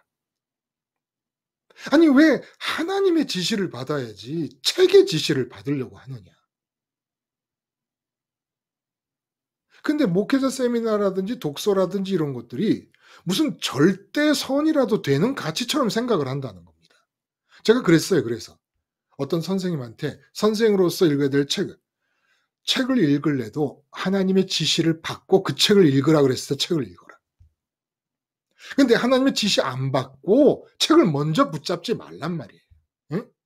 아니 여러분이 하나님의 지시를 받는데 다른 사람의 책이 왜 필요해요? 예수님 십자가 있으면 되는 거 아닙니까? 십자가 따라서 하늘로 가면 되는 거 아닙니까? 마음이 하늘로 가서 하나님과 접점을 이루든지 아니면 교집합을 이루든지 아니면 일체를 이루든지 마음이 일체를 이루면 이 땅에서 하나님의 지시가 떨어지는 거지. 그 책에서 나와요.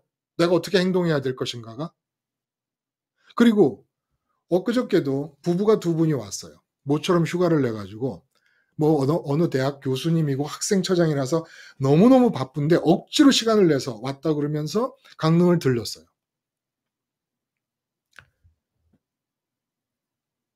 그러면서 그 부인이 하시는 말씀이 참 이상하다는 거예요.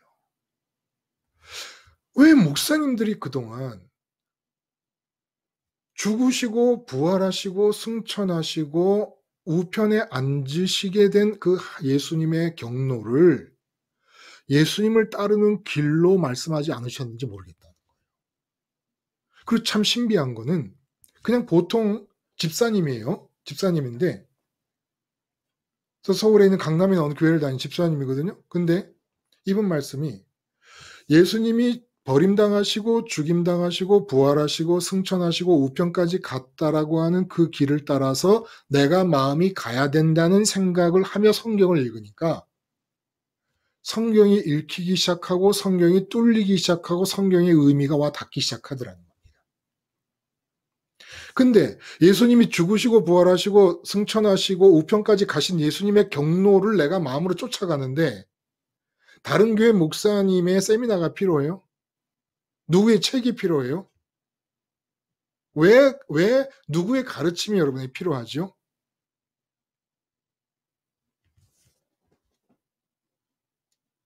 아니잖아요. 그렇죠? 그거 필요한 거 아니에요. 그렇게 해서 그 길을 가는 횟수만큼 우리 마음은 정확하게 하나님과 접점을 이루면서부터 시작해가지고 점점 더 교집합이 커지는 겁니다. 100번을 그 십자가 길을 따라 가잖아요. 십자가 길을 따라가는 방법 여러분 제가 다시 한번 말씀드릴게요. 내 의식이 십자가에 집중하면 됩니다.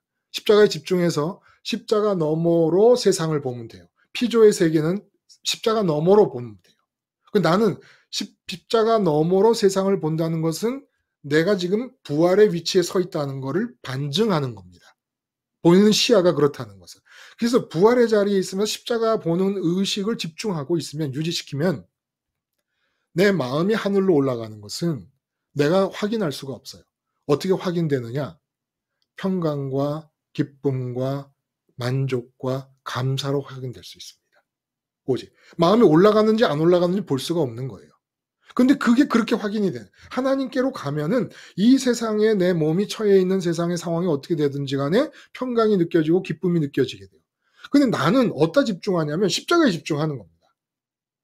그 예수님의 길을 알고 믿고 그렇게 내 마음을 하나님이 끌어당겨서 보호자 우편까지 예수님 안에 들어있는 내 마음을 끌어당길 걸 믿고 내 의식은 십자가에 집중하면 돼요.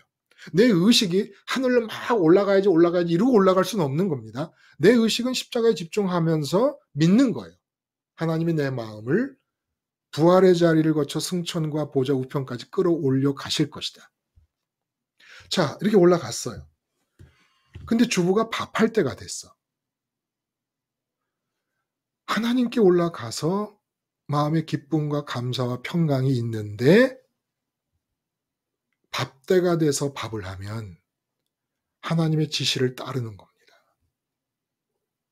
근데 마음이 하늘로 안 올라갔는데 밥때를 보고 밥을 하면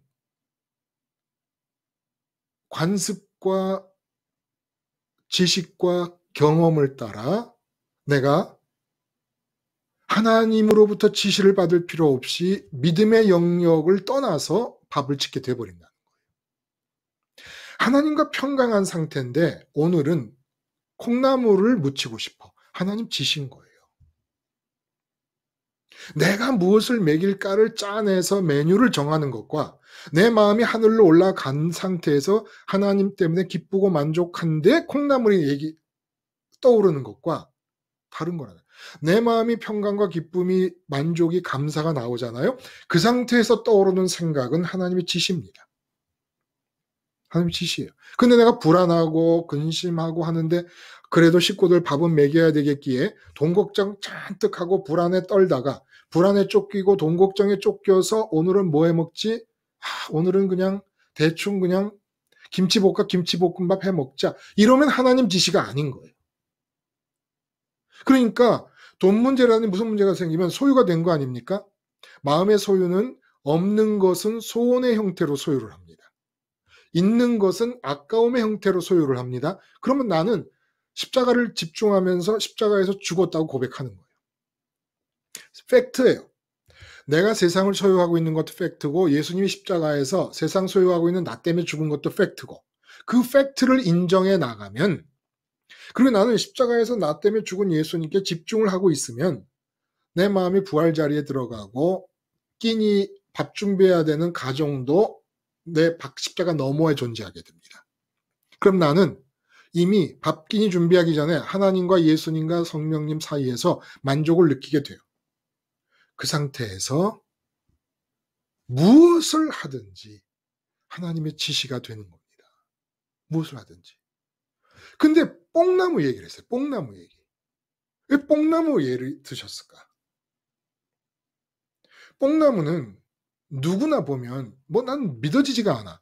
그 가지가 뻗친 그 전체 직경이 40m? 아마 그게 둘레가 40m 아니겠어요? 하여간 뽕나무라는 게 팔레스타인 지방에서는 뿌리 깊기로 유명한, 우리는 뿌리 깊은 소나무를 말하잖아요. 근데 뿌리 깊은 나무의 대명사였던 모양이에요. 그러니까 뽕나무가 뽑힌다는 것은 자연 법칙상 있을 수가 없는 일이라는 겁니다. 있을 수가 없는 일이라는 거예요. 그러니까 주님이 뽕나무 얘기를 통해서 우리에게 주시려는 것은 자연 법칙, 과학 법칙, 그 외에 모든 인간 세상에서 행동을 결정짓게 되고 사고를 결정짓게 되는 원칙과 법칙과 규칙과 규정과 매뉴얼과 관습과 지식과 경험과 모든 행동에 제약을 주는 것으로부터 해방을 시키시는 겁니다. 해방을 시키시는 거예요. 믿음이 없이 마음이 세상 것을 소유한 채로 있는 사람이 뽕나무를 볼 때는 답답해요. 그걸 뽑아야 된다는 게 너무너무 답답해요. 더나 뭐 기중기도 없고 크레인도 없던 그 옛날에 그걸 어떻게 뽑습니까?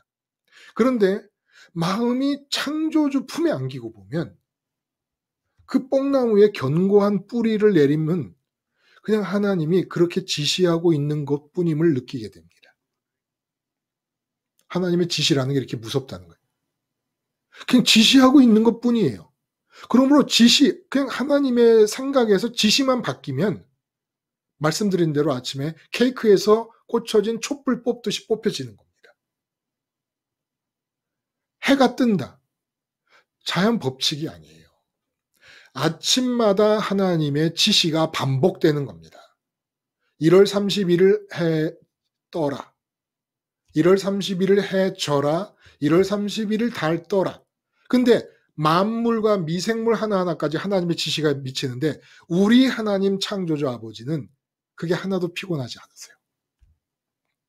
하나도 번거롭지 않으세요. 하나님의 전지전능하심이라는 게 뭔지 여러분 이제 아시겠습니까? 미생물 하나에까지 하나님의 지시가 미치고 한 나무의 잎사구가 10,000개, 수십만 개가 될 수도 있을 텐데 그 잎사구 하나하나를 다 다르게 만드신다는 거예요.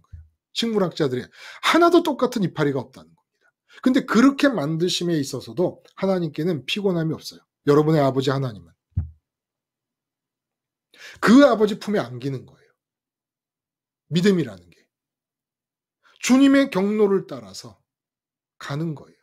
그 안긴 다음에 하나님이 목회자 세미나 하러 가라면 가면 되고 책 읽으라 그러면 책 읽으면 되고 돈 벌라 그러면 돈 벌면 되고 이렇게 하라 그러면 이렇게 하면 되고 저렇게 하라 그러면 저렇게 하면 되는 겁니다. 응? 2차 사라 그러면 2차 사면 되는 것이고 저 차 사라 그러면 저 차 사면 되는 것이고. 어떤 분이 저한테 그런 걸 물어봐요. 혹시 목사님은 지금 대한민국에서 굴러다니는 차 중에 어떤 차를 제일 갖고 싶으십니까? 어떤 차가 주어지면 좋겠습니까? 이런 질문을 하세요. 재밌죠? 질문 자체가. 그래서 제가 웃으면서 그랬습니다. 하나님의 뜻으로 주는 차가 제일 좋지요. 그게 가장 작은 차든 뭐 어느 정도 큰 차든 하나님의 뜻으로 주는 차가 좋지요. 차라는 매개물을 통해 표현된 하나님의 뜻이 좋은 것이지 무슨 그랜저가 좋고 뭐 아니면은 뭐 소나타가 좋고 뭐 그 이상의 차가 생각이 안 나네. 예? 그 뭐가 있죠 우리? 응? 하여간 뭐 있잖아요. 좋은 차들 많이 있잖아요. 그게 중요한 겁니까? 하나님의 뜻이 중요한 거지. 하나님의 뜻이 황금인 것이지. 그래서 혜민 씨, 또 뭐, 김순희님, 뭐 장기용님, 지시만 따라 살 수 있어요. 지시만 따라서.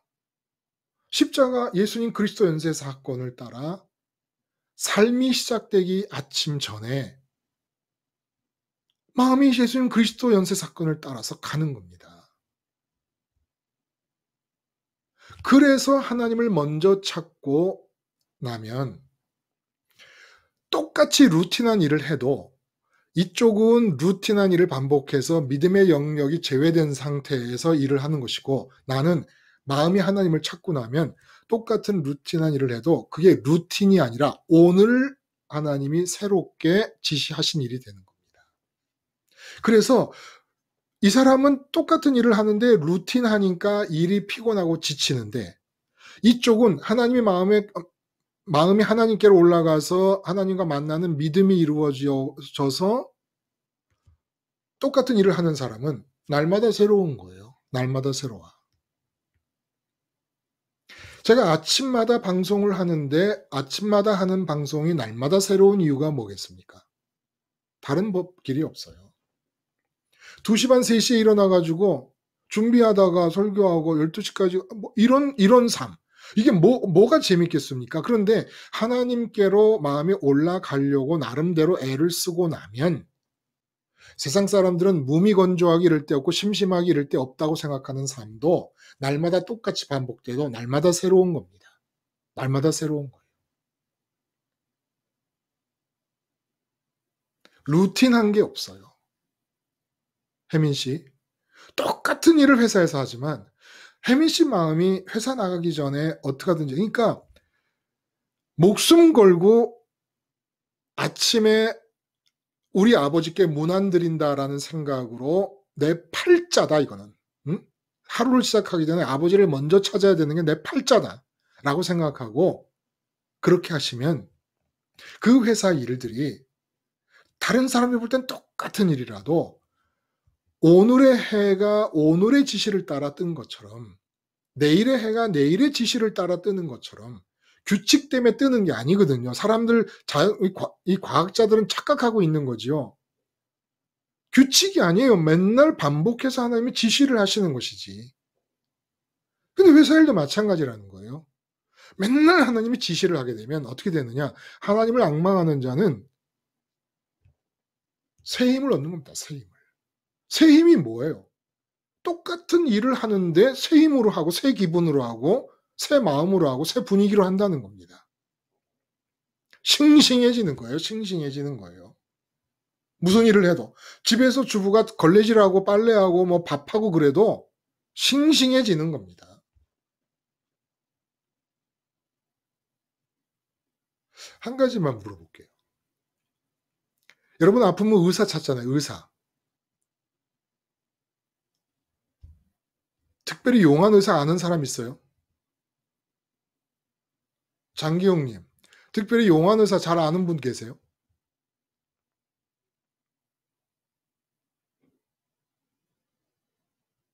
장기용님 나가셨나 보구나. 제가 이 이름 잘 안 봤어.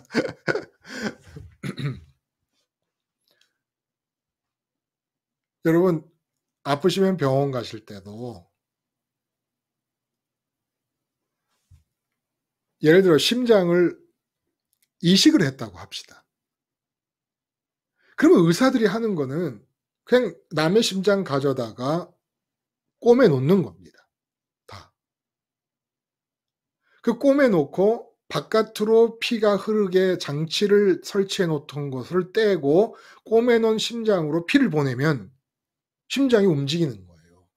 근데 이게 의학적인 차원에서는 반복되니까 법칙이라고 얘기를 해요. 법칙 아니에요. 하나님이 매 심장 이식 수술 때마다 지시하시는 겁니다.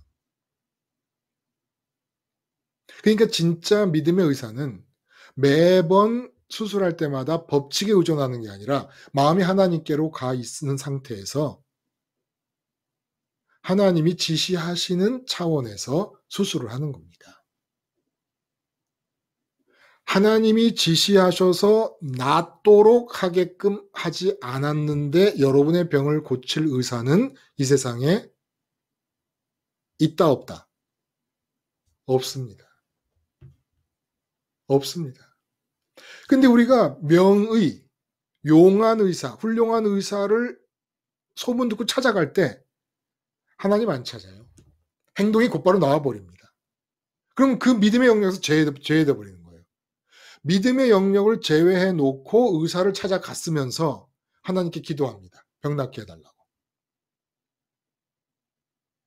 병 낫게 해달라는 것도 문제가 심각하죠. 내 건강이라는 걸 소유한 상태니까. 아까 말씀드렸잖아요. 내 건강 이상이 생긴 몸도 버리고 마음이 하늘로 올라가면 내가 버린다고 버려지느냐는 말입니다. 어디 우주 바깥으로 나가요? 내가 버리면? 하나님 주권과 사랑의 손으로 넘어가는 겁니다. 주권과 사랑의 손으로 넘어간 상태에서 하나님이 어느 의사를 찾아가라 하면 가면 되는 거예요. 지시를 따를 수 있는 거예요. 먼저 마음은 하나님께로 가야 된다는 거예요. 이게 믿음이라는 겁니다. 삶의 현장에서 끝없이 하나님의 지시를 따라 살 수 있도록 지시를 받을 수 있는 마음 상태가 믿음인데, 이런 마음 상태가 되려면 내 마음이 하늘로 올라가 하나님과 최소한 접점을 이루어야 되고, 접점을 이루는 유일한 길은 주님의 십자가에 내 의식을 집중시켜서 내가 주님과 함께 죽은 자라는 자아의식을 붙잡고 있는 겁니다. 그러면 내 마음이 하늘로 올라가고, 그 증거는 감사와 기쁨과 평강이고, 지금 이 땅에 놓여져 있는 이 상황이 최선이라는 확신이 듭니다. 하나님께 올라간 증거가. 지금 현재가 최선이라는 상황이 드는 거예요. 그리고 내 몸이 아픈데도 최선이라는 상황이 들어요. 그런 상태에서 하나님께서 어느 병원을 가라, 어떻게 해라, 아니면 아내가 여보 우리 일로 가면 좋겠어 라고 말한다 그러면 그 아내의 말이 하나님의 지시로 나타날 수도 있는 거죠. 근데 그건 내 마음이 느끼는 거예요. 아, 하나님이 이렇게 하라고 지시하시는구나. 그러면 아플 때도 그렇게 하라는 거예요. 하나님 지시를 따르라는 거예요. 왜? 훌륭한 의사 소문 듣고 곧바로 가버리냐는 겁니다. 그러면 그 믿음의 영역에서 죄해져 버려요. 그 삶의 영역은. 안 된다는 거예요.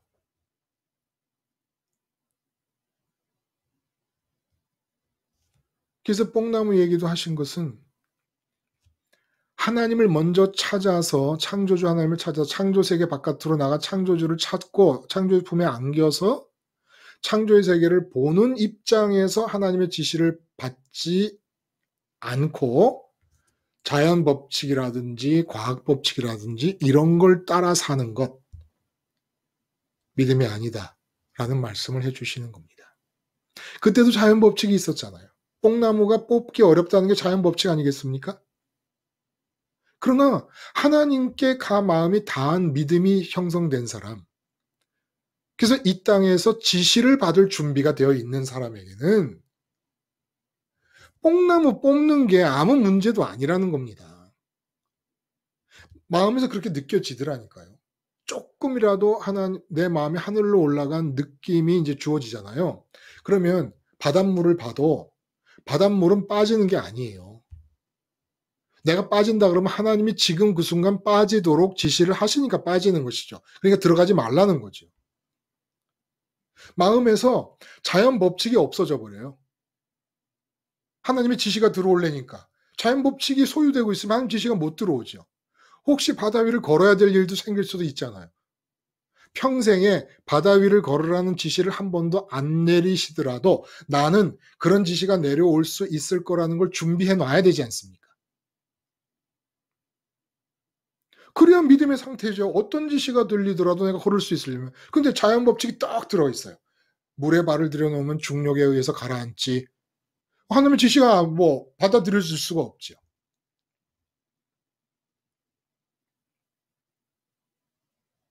하나님께 마음이 가면 저절로 돼요. 자연 법칙, 상식, 규칙 다 사라져요. 그렇다고 자의로 막 움직입니까? 마음대로 막 까불어대고 그럽니까? 임의대로 움직여요? 아니죠. 그래서 명령과 지시 얘기를 하신 겁니다. 주님이. 명령과 지시 얘기를. 지시가 안 내려서 그렇게 안 하는 것뿐이죠. 근데 마음에서는 내 의식을 묶어두는 어떤 행동 원칙도 다 없어져 버려요. 하나님을 만나면. 그러니까 그다음부터 나타나는 것은 그냥 규칙, 인간 규칙과 똑같이 하더라도 나는 하나님의 지시를 따르는 것이고 사람들은 규칙을 따르는 것이고.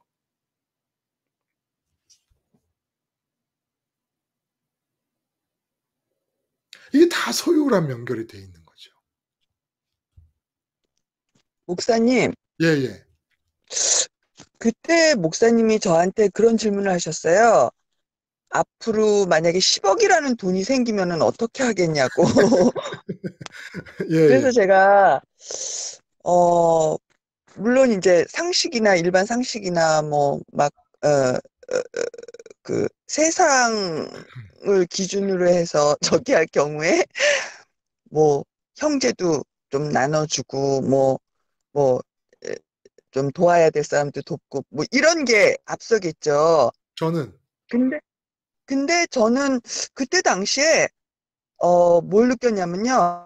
항상 이렇게 제가, 어떤 그 사건에 부딪혔을 때, 그 저의 생각보다는 하나님의 생각을 더 의지를 했었기 때문에 네네. 최선의 방법으로 이끄셨던 걸 참 많이 경험했어요. 그렇죠. 예. 예, 그래서, 그때 제가 대답하길, 그렇게 그런 상황에서 제가 하나님을 선택해서, 그렇게 갔던 것처럼 10억이 생긴 후라도 그때 또 하나님이 주시는 분명히 지시가 있을 거라는 생각이 들어서 제가 그 지시에 따르면 되지 않겠나 싶은 생각에 이제, 그렇게 말씀을 드렸던 것 같아요. 절대로 그러셔야죠. 예, 절대로. 예. 그래서, 그래서 지금 말씀 들으니까, 아, 그래도 참 많이 이렇게 하늘길을 따라가기 위해서, 참 많이 이렇게, 변했죠. 하- 예, 예, 하나님께 많이 집중하고 변한, 있다라는 게 너무 감사하더라고요. 예, 예. 이게 무슨 일이 벌어져도 일단은 하나님께로 가야 된다는 생각이 이렇게 정말 어떤 기둥처럼 굳건하게 서게 된다고 하는 게 너무 감사하죠. 너무 네. 감사하죠. 너무 감사하죠. 예, 그저께도 그 손님이 오셔서 함께 말씀을 나눴는데 그분이 그런 얘기를 해요. 이 말씀을 듣고 이제 지금 자녀 때문에 힘들어하고 하는 이제 두 분이 계셔서 이제 전했더니 이제 되돌아오는 말이 친구도 있고 후배도 있는데 언니는 너는 그러면서 모든 것이 다 갖추어져 있지 않느냐. 너는 모든 것이 갖추어져 있으니까 버린다는 얘기를 그렇게 쉽게 하지만 사실 우리 같이 좀 부족한 점이 있는 사람들에게 그런 말을 하는 것은 잘 안 어울리지 않느냐. 이제 이렇게 응수를 하더라고, 반응을 하더라고, 그 말씀을 하시더라고요. 근데 이제 그런 거 아니죠. 그, 이제 10억이 생겼다는 말씀을 하셨지만, 만약에 부자가 있다 그러면, 부자는 하나님을 갖고 하나님과 이제 친해지는 것이 내가 갖고 있는 그 부유한 돈이 아무것도 아닌 것으로 보일 때까지 하나님을 찾아야 되는 것이고, 목표의식을 거기다 두라는 겁니다. 목표의식을 둬서 내가 갖고 있는 것이 아무것도 아닌 것으로 여길 정도로 하나님을 많이 갖는 것을 목표로 하고, 또 돈이 없는 사람은 돈이 없어서 돈을 찾게 되는 마음이 없어질 정도로 하나님으로 부여할 때까지 찾으라는 거예요. 있으면 아까운 마음이 없어질 때까지, 없으면 소원하는 마음이 없어질 때까지 하나님을 찾아서 하나님으로 부자 되는 것이 중요하다는 겁니다. 그러니까 10억이 생겼어도 우리가 할 일은 그 10억에 대해 내가 일반 사람들이 행동하는 것과 같은 원칙을 따라 행동해 버리면 10억 관계 부분에서는 믿음의 영역에서 제외돼 버리잖아. 그렇죠? 거기서 지시를 따라야죠. 지시를 따르려면 마음이 올라가야 된다는 겁니다. 마음이. 율법을 못 지킨 거는 마음이 안 올라갔으니까 못 지키는 거죠. 그리고 지킨다 그러면 세상 것 얻기 위한 율법주의를 지켜버리고. 그래서 결국은 믿음까지도 주님이 소유의 문제로 끌고 가시면서 믿음이 무엇이냐? 마음이 하늘로 올라가 접점을 이루는 것이기 때문에 세상 소유를 버리지 않으면 못 간다. 그렇게 접점을 이루었다면 나타나는 증거가 이 세상에서 모든 자연 법칙과 모든 행동 규칙들이 다 사라져 버릴 것이다.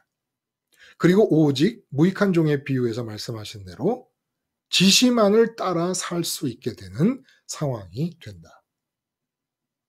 믿음은 마음이 하늘로 올라가 하나님과 접점으로부터 교집합으로부터 일체를 이루기 위하여 움직이는 마음가짐이고, 그렇게 됐을 때 이 세상 삶에서는 하나님의 지시가 아니면 아무것도 하지 않는 마음의 상태, 지시만을 따라서 사는 마음의 상태, 그것이 바로 믿음이다 라고 말할 수가 있겠다는 겁니다. 자, 여기까지 했습니다. 혹시 뭐 덧붙일 말씀 뭐 이런 거 혹시 있을까요? 말씀을 이렇게 안 하시고 계속 계시는데 그 이유가 제가 말이 많아서 그런 건 혹시 아닌지 모르겠어요. 그래도 아까 김순희님처럼 그냥 끊고 들어오십시오. 그거는 뭐 정말 예의 생각하지 마시고, 저는 끊어야지 안 끊으면 계속 하는 겁니다. 혹시 하실 말씀 있으십니까? 지금 목사님, 저 조선입니다.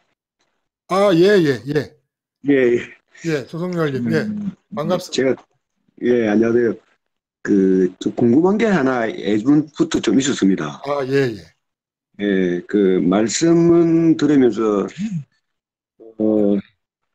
위로도 되지만, 솔직히 부담이 늘어나는 건 사실이거든요. 예, 어떤 면이? 십자가 생활을 하지만은, 아까 이제 직장 생활에서 제가 이제 법을 이제 어떤 틀이 정해져 있지 않습니까? 그렇죠. 책에. 네, 그 부분들에서 사실 많이 좀 힘들었습니다.